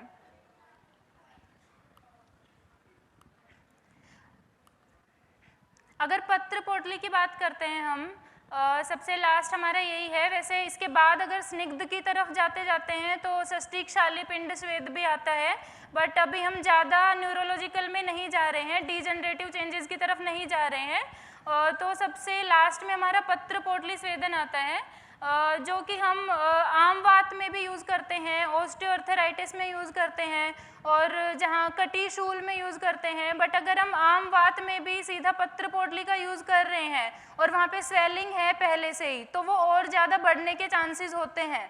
इसीलिए मैं आपको बता रही हूँ कि पहले हमें रुक्षता की तरफ जाना है। अगर पत्र पोटली स्वेदन की बात करें, वैसे हमारा ये जो सेशन होने वाला था वो हैंड्स ऑन ट्रेनिंग होने वाली थी, बट अभी टाइम की बाउंडेशंस की वजह से हम हैंड्स ऑन ट्रेनिंग पे उतना फोकस नहीं कर पाएंगे। बट फिर भी जैसे अगर यहाँ पे हम पत्र पोटली की बात करते हैं तो उसमें जितनी भी वात शामक पत्ते हैं उनका हम यूज़ करते हैं। और पत्र पोटली बनाते हुए हमें ध्यान क्या रखना होता है, हम कई बार क्या करते हैं, सारे पत्ते काट के हम इकट्ठा उनको डाल देते हैं, जिसमें से भी अगर हम चिंचा यानी इमली पत्र लेते हैं या फिर हम शिग्रू पत्र लेते हैं तो उनके इफेक्ट तो ख़त्म ही हो जाते हैं क्योंकि वो जल जाते हैं। इसलिए हमें ध्यान क्या रखना है, सबसे पहले जैसे अर्क है तो अर्क को पहले डालो, फिर अगर हमारे पास एरंड पत्र है तो एरंड पत्र को डालो, फिर कढ़ाई को नीचे रख के ही हमें जैसे चिंचा पत्र है यानी इमली है, शिग्रू है, उनको डालना चाहिए ताकि उनके इफेक्ट आए हमारी पोटली में, वो जले ना बिल्कुल भी। और एक पोटली का यूज जो है वो हमें मैक्सिमम टू मैक्सिमम 4 डेज ही करना चाहिए। उसके बाद अगर नए उसी पेशेंट में और भी पोटली की ज़रूरत है तो हमें 4 डेज के बाद हमें नई पोटली का यूज़ करना चाहिए। पत्र पोटली में यूज़ होने वाले मैं आपके साथ पीपीटी शेयर कर दूंगी, उसमें indication and method of preparations भी बताए हैं। टाइम थोड़ा कम है इसलिए हम इतना बता नहीं पाएंगे इसके बारे में ज़्यादा। इसमें धतुर पत्र का भी यूज़ होता है जो कि मेनली स्टिफनेस में यूज़ किया जाता है। पत्र पोटली में भी हमें हमेशा सारे पत्ते नहीं डालने होते हैं, वो पेशेंट टू पेशेंट डिपेंड करता है। जैसे किसी पेशेंट में हम अर्क पत्र नहीं डाल सकते हैं क्योंकि पेशेंट को इचिंग होना शुरू हो जाती है, हर पेशेंट में अर्क बेनिफिशियल नहीं रहता है।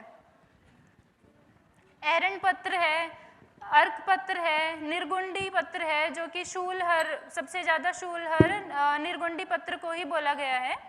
और अभी बहुत टाइम बाउंडेशन थोड़ी है इसलिए हम बस एक पोटली बनाना आपको सिखा रहे हैं, जिससे आपको एक वैद्य को पता होना चाहिए कि पोटली हमारे ऊपर डिपेंड करता है कि पेशेंट बर्न ना हो, हमारी पोटली सही से बनी हो। पोटली आप सबको दी गई होगी, आप सबके पास पोटली है? नहीं, किसी किसी पे है? चलिए, जिन जिन पे है वो सब लोग प्रैक्टिस करेंगे।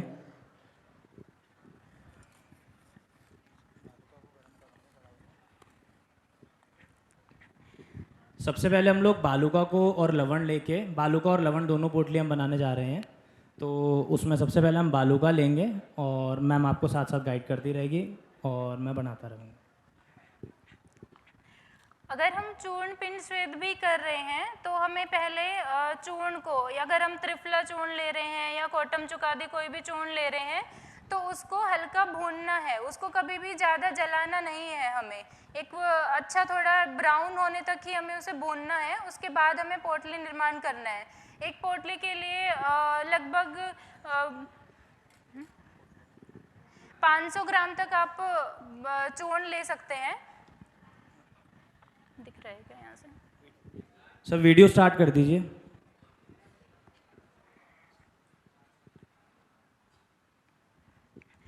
अगर हम बालू का पोटली बना रहे हैं ना, तो उसमें हमें हमेशा डबल कपड़ा यूज़ करना चाहिए, क्योंकि उसमें क्या होता है, बालूका में हमेशा कहीं ना कोई फॉरेन पार्टिकल, कोई और कांच का टुकड़ा या कुछ भी हमें मिल सकता है। इसलिए हमेशा हमें डबल कपड़ा यूज़ करना चाहिए, स्पेशली बालू का स्वेद करते हुए।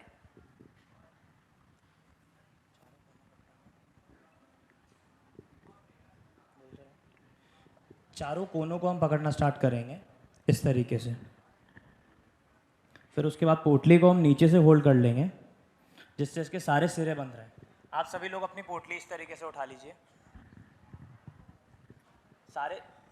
सारे जो एंड्स हैं हमने होल्ड करने हैं, और होल्ड करने के बाद आपने इनको इन्वर्ट्स की अंदर की तरफ, सारे एंड्स को अंदर की तरफ डालना है, और एक जो सबसे बड़ा एंड रहेगा उसको हम छोड़ देंगे।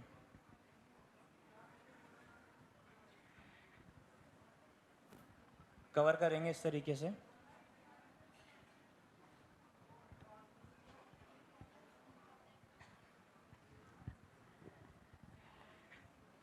बहुत सारे मेथड्स हैं पोटली बनाने के।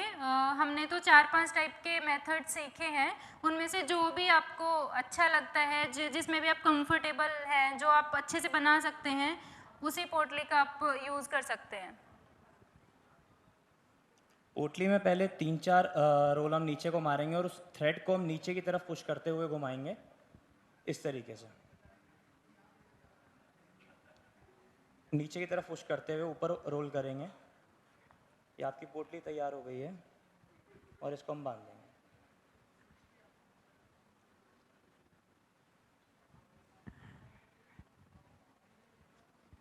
पोटली आप सब लोगों की तैयार हो गई है।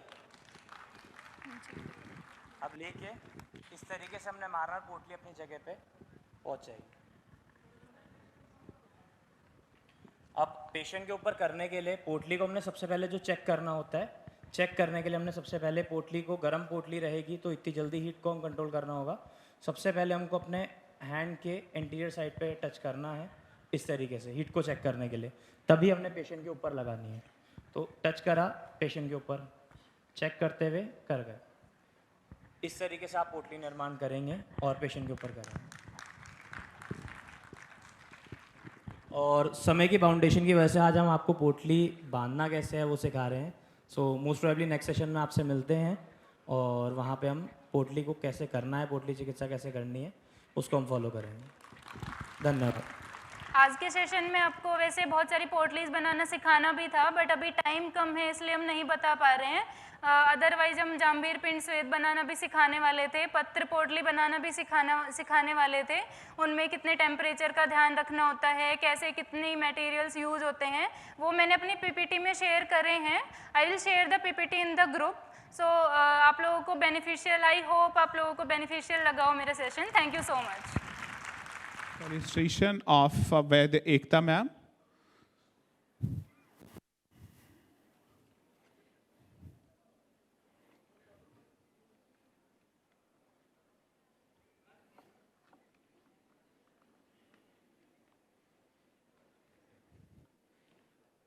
अब मैं रिक्वेस्ट करना चाहूँगा हमारे तलहार सर से, वैद्य तलहार sir, Vaidya Uday sir, please join us. Vaidya Satyaprakash sir, please आप भी मंच पर हमें ज्वाइन करेंगे, और आपके हाथों से ही ये सम्मान होना सुनिश्चित हुआ है। और अब हम हमारे कोऑर्डिनेटर्स और उसके बाद कुछ कल्चरल, एंटरटेनमेंट, गेम्स, फोटोग्राफ्स की तरफ बढ़ेंगे। Thank you so much. ये था Ayurveda अनंतम 2025।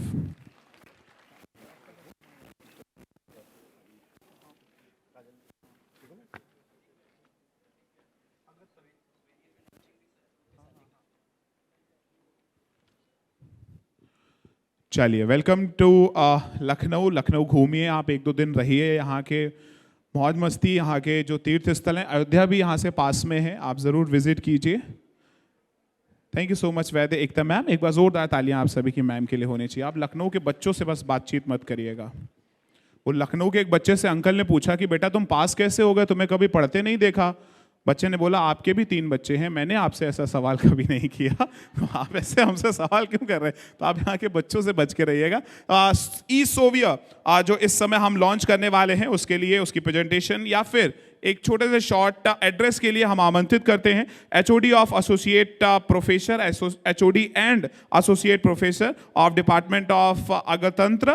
Please welcome doctor Ankit Gupta sir. एक बार जोरदार तालियों के साथ हम उन्हें आमंत्रित करें। Over to you sir.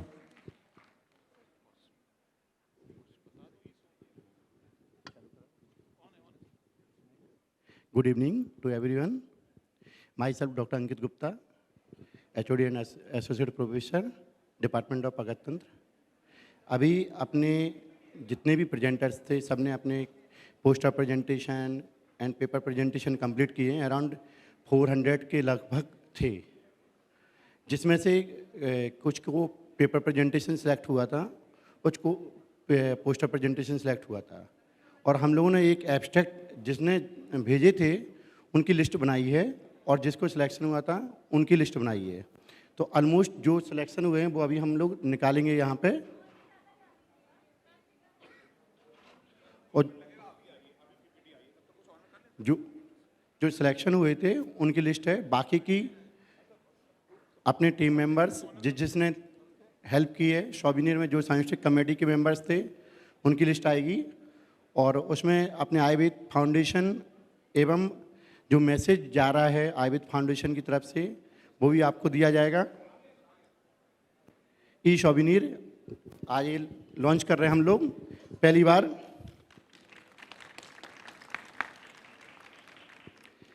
ये आयुर्वेद अनंतम डॉक्टर ब्रजेश प्रजापति जी की तरफ से ये मैसेज है। आयुर्वेद फाउंडेशन एक कोऑर्डिनेटिंग कमेटी की तरफ से है मैसेज। ये हमारे चीफ गेस्ट रहे हैं, ये हमारी कमेटी मेंबर्स हैं जो कि सोविनिर टीम में मेंबर्स थे। Local organise team committee, co-organiser, scientific committee, organiser committee and organiser hand. ये ट्रेनिंग वर्कशॉप जो अपने सेशन चले हुए हैं अपने इन 3 दिनों में, इसमें जितने सेशन हैं सब हैं।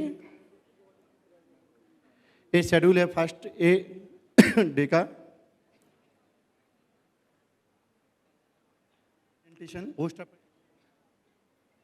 आपको ये सभी जो ई सोविनिर है हम आपको व्हाट्सएप पे प्रेजेंट करा देंगे, सेंड कर देंगे, आप लोग कलेक्ट कर लेना वहाँ से। Thank you everyone.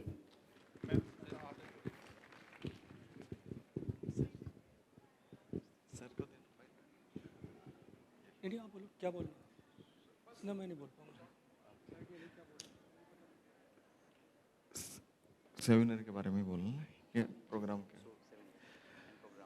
जो सोविनिर जो है अभी मिलता तो बहुत अच्छा और रखता था, ये भी बात बोल रहा हूँ। लेकिन सही में इतने बड़े पैमाने में जो प्रोग्राम हो रहा है और उसका सभी कलेक्शन करके एक मेमोरी जो मिलने वाली है नेक्स्ट वीक, तो बहुत अच्छा एक बात रहेंगी। और ये जो प्रोग्राम है इससे कुछ न कुछ नॉलेज मिलेगा। और कभी भी ध्यान में रखना है कि अच्छी बातें ही चुनना है, नहीं तो बोला गया है शास्त्र में, मेरा श्लोक अगर गलत हो जाएगा, सर्वगुण कांचन आश्रय बोला है कि पैसे वाले के पास पैसे वाले सभी गुण संपन्न हैं, तो चाहे वो गलत हो या अच्छे हो, तो ऐसा हम नहीं सोचना है। क्योंकि अपने शास्त्र ने ही बोला है हर एक अध्याय में स्वबुद्धि चपी, या तो बुद्धिमान ऐसे शब्द आए हैं। वो इसलिए है कि तुम किसी के दिखावे पे मत जाओ, अपना दिमाग लगाओ, ये बोला है शास्त्र ने, यही बोला है। और ये आज मुझे लगता है कि इससे सीख मिलेगी। ये बहुत बहुत धन्यवाद ब्रिजेश जी सर।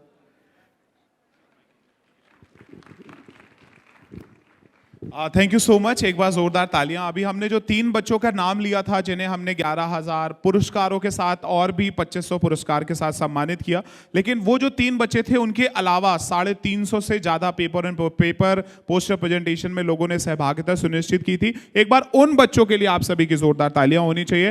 वो यहां से जीत के भले नहीं गए हैं, लेकिन कुछ सीख कर जरूर यहां से गए हैं और आगे आने वाले पड़ाव पर वही उनके काम आएगा। 600 से ज्यादा स्पीकर्स, इतना एंटरटेनमेंट और बहुत कुछ। आयुर्वेद अनंतम 2025 अब अपनी समाप्ति की तरफ है। हमारे लिए बहुत इमोशनल मोमेंट भी है कि पिछले लगातार 3 दिन से आप हमारे साथ जुड़ रहे थे एक परिवार के तौर पर। अब हम सब आपसे विदा लेंगे अब से कुछ ही देर बाद। एक बार जोरदार तालियां आयुर्वेद अनंतम के लिए होनी चाहिए, इस परिवार के लिए होनी चाहिए जो अपने अपने शहर, अपने राज्य और कई लोगों ने तो अपने देश से दूर बनाया है। मैं आप सभी गुरुओं को मंच पर ही रोकना चाहूंगा। हमारे कुछ कोऑर्डिनेटर्स हैं जिनको हम जल्दी जल्दी स्टेज पर आमंत्रित करते हैं और उसके बाद एंटरटेनमेंट शुरू करेंगे। शैलजा शर्मा, आकांक्षा राजपूत, वैद्य अरूप राय चौधरी, वैद्य आस्था अग्रवाल, वैद्य श्रुति बराशर, वैद्य अभिराज, वैद्य तान्या, वैद्य गौरी, वैद्य अजय गर्ग।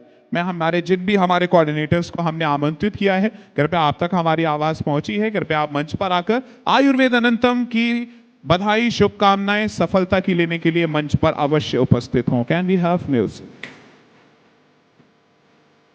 मैं नितिन सर से भी निवेदन करूंगा, सर प्लीज आप भी स्टेज पर आएं और सम्मान की सहभागिता में हमारे साथ सुनिश्चित हों।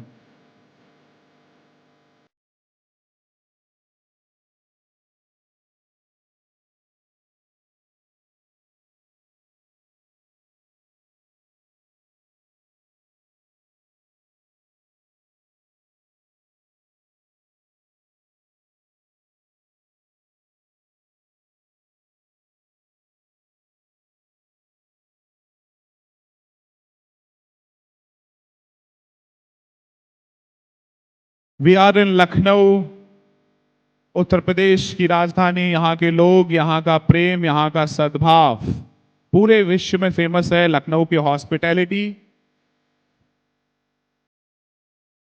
Thank you music.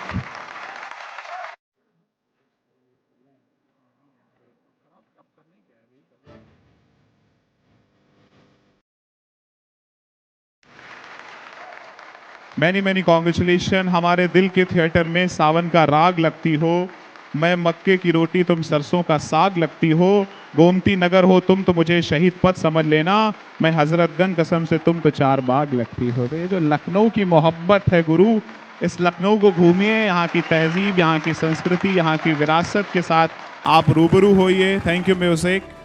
मैं सच बता रहा, अभी एक बाहर सर फोन पे बात कर रहे हैं। मैं कहा सर किससे बात कर रहे हैं? बोले बीवी से। मैं कहा बीवी से बात कर रहे हैं यार, आधा घंटा हो गया।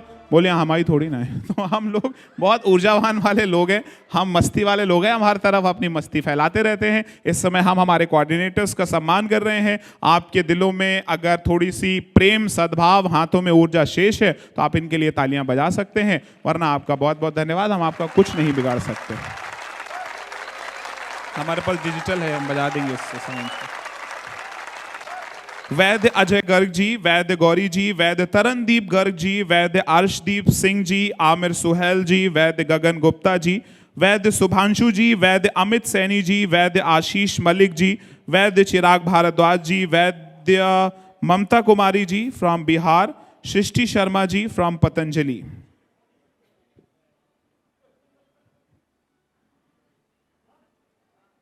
सो लेट्स वेलकम देम। जो हंसे उसका घर बसे, जिसका घर बसे उससे पूछो कभी हंसे।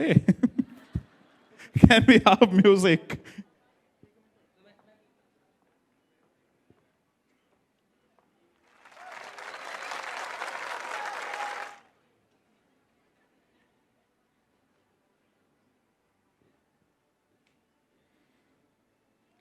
Eight the time of corona doctors हमारे लिए ईश्वर बन गए थे। एक बार जोरदार तालियां सारे डॉक्टर्स के लिए, अपने लिए बजाइए। We are really thankful. एक नया इंडिया, एक नया भारत संकल्पित करने के लिए। आप कोरोना का क्या समय था यार भाई। वो हमारी गर्लफ्रेंड हमसे बोली लॉकडाउन में बाहर पुलिस बोली जाके लिपस्टिक लेकर आओ। मैं कहा क्या करोगी? बोली मैं अपने ओठ लाल करूंगी। मैंने कहा तुम्हारे ओठ लाल करने के चक्कर में पुलिस मेरा क्या क्या लाल करेगी। तुम्हें अभी अंदाजा नहीं है कन्या। चलिए हम सब आगे बढ़ते हैं और इसी के साथ सम्मानित कर रहे हैं हमारे कॉलेज कोऑर्डिनेटर्स को। आमिर सुहेल जी, वैद्य गगन गुप्ता जी, वैद्य शुभांशु जी, वैद्य अमित सैनी जी, वैद्य आशीष मलिक जी, चिराग जी, ममता जी, सृष्टि जी। किसी का भी नाम अगर त्रुटिवश हमसे छूट रहा है। एक हमारे शुद्धि हिम से मनीष आचार्य मनीष सर आए थे, उनका माइक किसी स्पीकर के पास रह गया है। प्लीज अगर उन तक है तो वो, उनकी टीम यहाँ पर है, आप उन तक उनका माइक जरूर पहुंचा देंगे। ये किसी का फोन, अपनी चीजें प्लीज संभाल के रखें। ये किसी का फोन रह गया है। हजरतगंज पार्किंग, सैयारा मूवी की टिकट भी पीछे लगी है। कोई आशिक है, भूल जाते हैं, ये जिंदगी जीना भूल जाते हैं, ये तो मोबाइल है। हजरतगंज पार्किंग, ये सर जिसका भी है लेकर जाएं हमसे।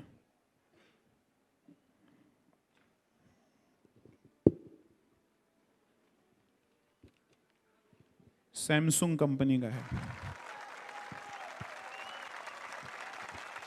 विश्वास जी आपका है?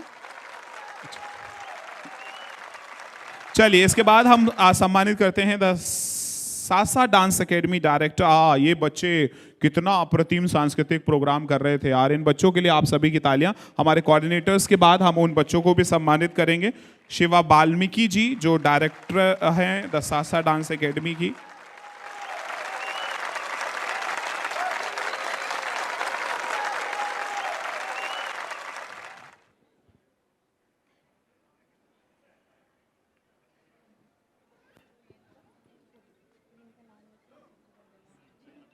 यशिका शुक्ला, आर्यन वाल्मीकि, दामिनी, मधुरिमा, सलोनी सिंह, सुगंधा, श्वेता, पर्णिका, हर्षिता, प्रेरणा एंड मानसी। एक बार जोरदार तालियां हम कलाकारों के लिए भी होनी चाहिए।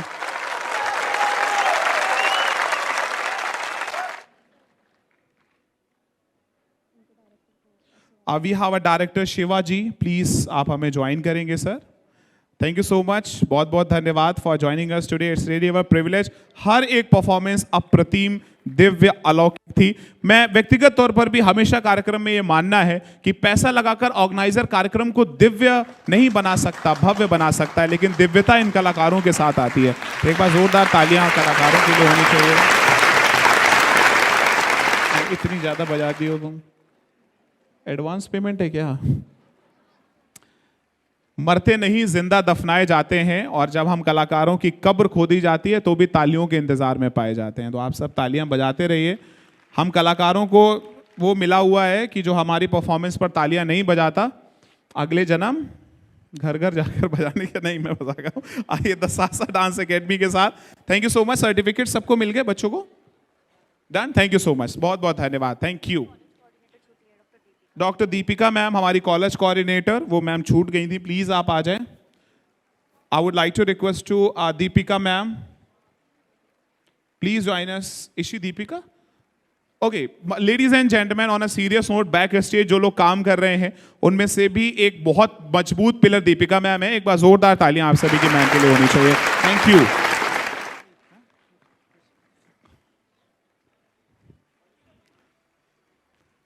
कान में हम कहीं कौन आ रहा है एकदम। Khushi Prajapati ji, please join us. Keshav Bhati ji,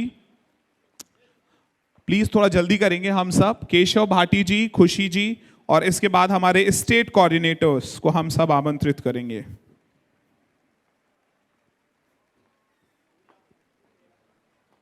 Aditi Basrani,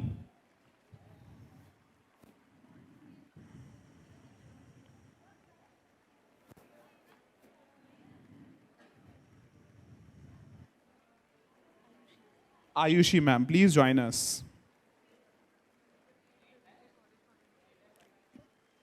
college coordinators जो हमारे थे उनमें से नाम था शैलजा शर्मा, आकांक्षा राजपूत, वैद्य आरूप राय चौधरी, वैद्य आस्था अग्रवाल, वैद्य श्रुति बरासर, वैद्य अधिराज, वैद्य तान्या, वैद्य गौरी, वैद्य अजय गर्ग, वैद्य तरनदीप गर्ग, वैद्य अर्शदीप सिंह, आमिर सुहेल, वैद्य गगन गुप्ता, वैद्य शुभांशु जी, वैद्य अमित सैनी, वैद्य आशीष मलिक, वैद्य चिराग भारद्वाज, ममता कुमारी एंड सृष्टि शर्मा फ्रॉम पतंजलि।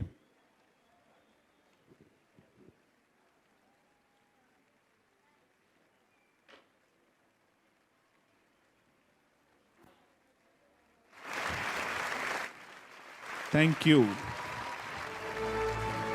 अच्छा, इधर तो हो रहा है तो फोटोग्राफर ही हमारे सम्मा फोटोग्राफ ले रहे हैं। अभी मैं किसी और इवेंट में जाता हूँ ना, तो एक फोटो जो भी होता है वो एक बैठाल के आता है कि मेरी फोटो लिए रहना, ठीक है। अब वो जाता है एकदम पैर छुएगा, बाद में लिखेगा आयुर्वेद को लेकर तलहार सर से हुई गहन चर्चा। आइए, बहुत बहुत स्वागत आप सभी का। ये है हमारे कोऑर्डिनेटर्स।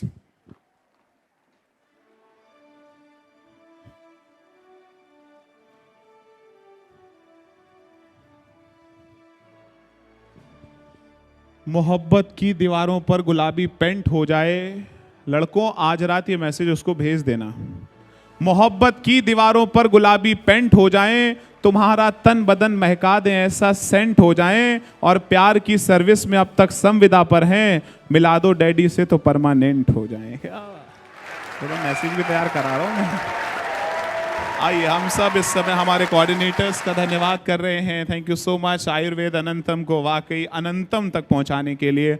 आज हम सब गौरवान्वित हैं, सौभाग्यशाली हैं, और हमारी जिम्मेदारियां भी बढ़ रही हैं आयुर्वेद अनंतम 2026 को लेकर, जो और ग्रैंड लेवल पे होगा। शहर बताओ आप, थोड़ा सा हमको सजेशन दो, किस शहर में किया जाए अब? हाँ, ये वीडियो विजय से भी देखेंगे भाई, किस शहर में किया जाए? देहरादून चलें या वृंदावन? किस शहर में किया जाए? अच्छा, एक एक बोलना, ठीक है? वो वाले हाथ, देहरादून वाले हाथ उठा देंगे। चलो ठीक है, वृंदावन वाले, और महाराष्ट्र में इतना बजट ही नहीं है हमारा। इतनी दूर कौन जाए भैया, ये हल्का फुल्का बताओ। अच्छा, वापस से लखनऊ में किया जाए? ये भी है यार। चलो, देहरादून तो ज्यादा वोट आए हैं, हमारी टीम अगर यहाँ पर है जरा नोट करते रहे। शिवम जी हैं, आइए इधर आइए सर। ये बहुत अच्छा क्रिकेट खेलते हैं, एक बार इनकी सेंचुरी 100 रन से रह गई थी। अरे बहुत लव यू शिवम भाई, वी ऑल लव यू। चलिए आगे बढ़ते हैं हम सभी लोग, और हमारे कॉलेज कोऑर्डिनेटर्स को इस समय हम सब सम्मानित कर रहे हैं। Vaidya Ashutosh Chaudhary sir, our helping hand, Mahayogi Gorakhnath university Gorakhpur से, please join us on stage sir.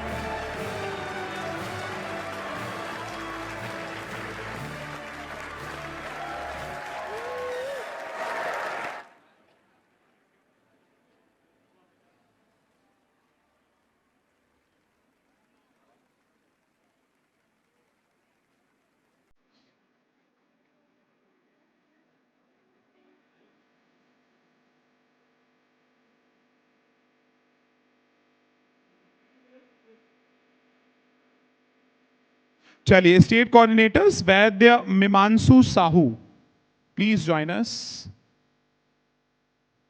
वैद्य संदीप कुमार, वैद्य योगिता लबाना, वैद्य राज काठी, वैद्य वासु अग्रवाल, वैद्य दिव्यांशी गुप्ता, वैद्य अमन दहरवाल, वैद्य अर्शप्रीत सिंह, वैद्य मनीष कुमार, वैद्य श्यामा चौरसिया, वैद्य अमित विश्वास, वैद्य भाव्या मोयल, वैद्य शिवांगी पांडे, वैद्य कोमल अग्रवाल, वैद्य Shubham Saxena, and Vaidya Sai Kiran Chitalya, and Ganpat Lal Kumawat, please join us. ये हैं हमारे स्टेट। आइए विश्वास जी, आपका बहुत बहुत स्वागत।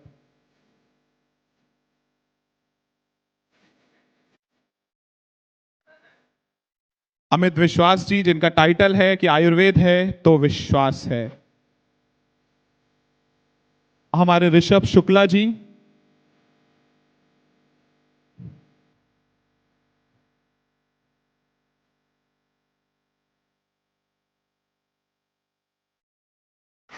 अच्छा मैं सच बताऊं, आयुर्वेद से जब से मैं इवेंट्स करता हूं, I am the official anchor of BJP और बहुत सारे, आई हैव 17 कंपनीज, बट एक बार शिवम भाई के लिए तालियां होनी चाहिए। मैंने आयुर्वेद में कुछ रिश्ते बनाए हैं, उनमें से एक मेरा भाई है, बहुत मेहनत करता है। ऐसा कहा था कि भाई बोल देना। भाई लव यू। ओके, तो स्टेट कोऑर्डिनेटर्स, हमारे कोऑर्डिनेटर्स के बाद हम सब सम्मानित करेंगे।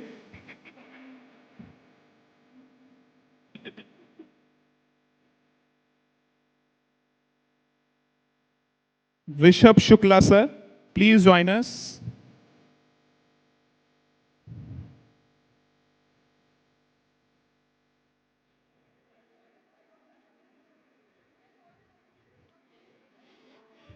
So let's welcome him. Thank you so much, brother, for joining us today. लड़कों, एक बात याद रखना कि मोहब्बत से भरा ये तेरा मंजर छोड़ जाएंगी। वाह वाह। लड़की नहीं, केवल लड़के करो। वाह वाह। मोहब्बत से भरा हुआ ये तेरा मंजर छोड़ जाएंगी, तेरे आंखों में यादों का समंदर छोड़ जाएंगी। इनको बाइक से देखकर लिफ्ट हरगिज कुछ नहीं होना, मिल गई किसी की इनोवा तो तेरी पल्सर छोड़ जाएंगी।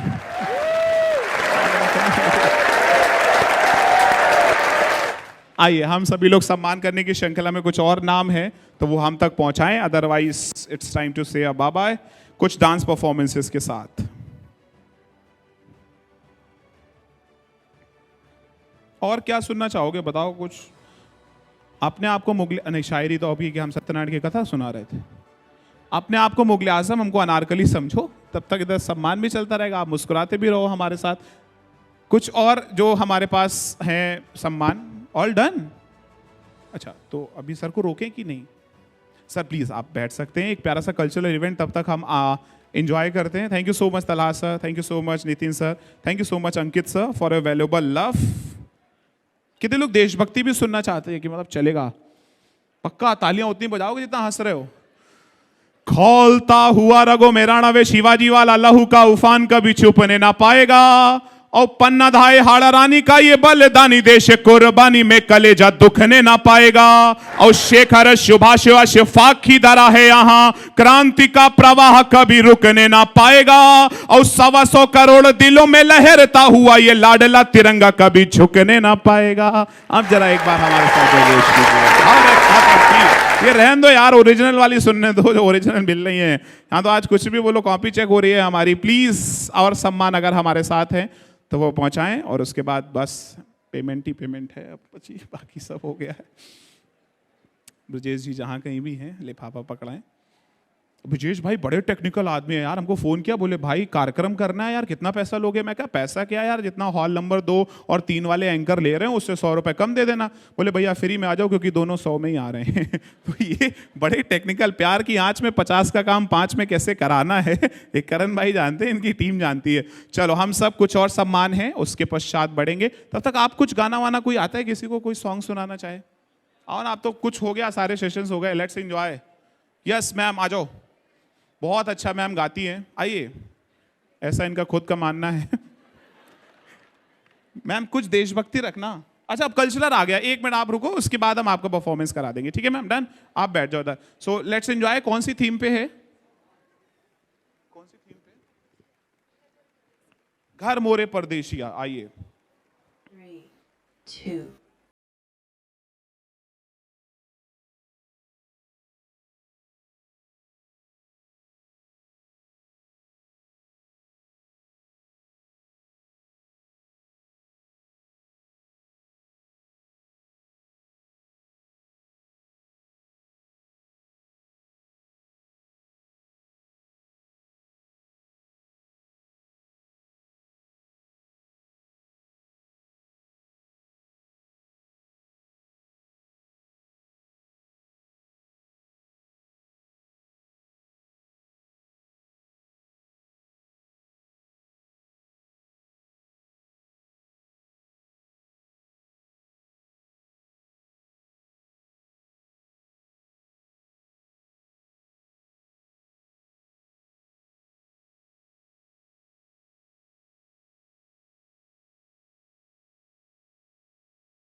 क्या बात है यार, एक बार जोरदार तालियां बजा दो यार, आप सब अप्रतिम प्रस्तुति। जय, अरे बोलना है तो एक साथ बोलिए, बोलिए मर्यादा पुरुषोत्तम राघवेंद्र सरकार दशरथ नंदन प्रभु श्री राम की, बोलिए सीता मैया की जयकारा, वीर बजरंगी का बोल, पवन सुत हनुमान की। बहुत बहुत धन्यवाद इन अप्रतिम प्रस्तुतियों के लिए। आइए हमारे social media creator, creative contribution जिनका बहुत ही शानदार तरीके से रहा है, हम सब उन्हें सम्मानित करेंगे अब से कुछ ही देर बाद।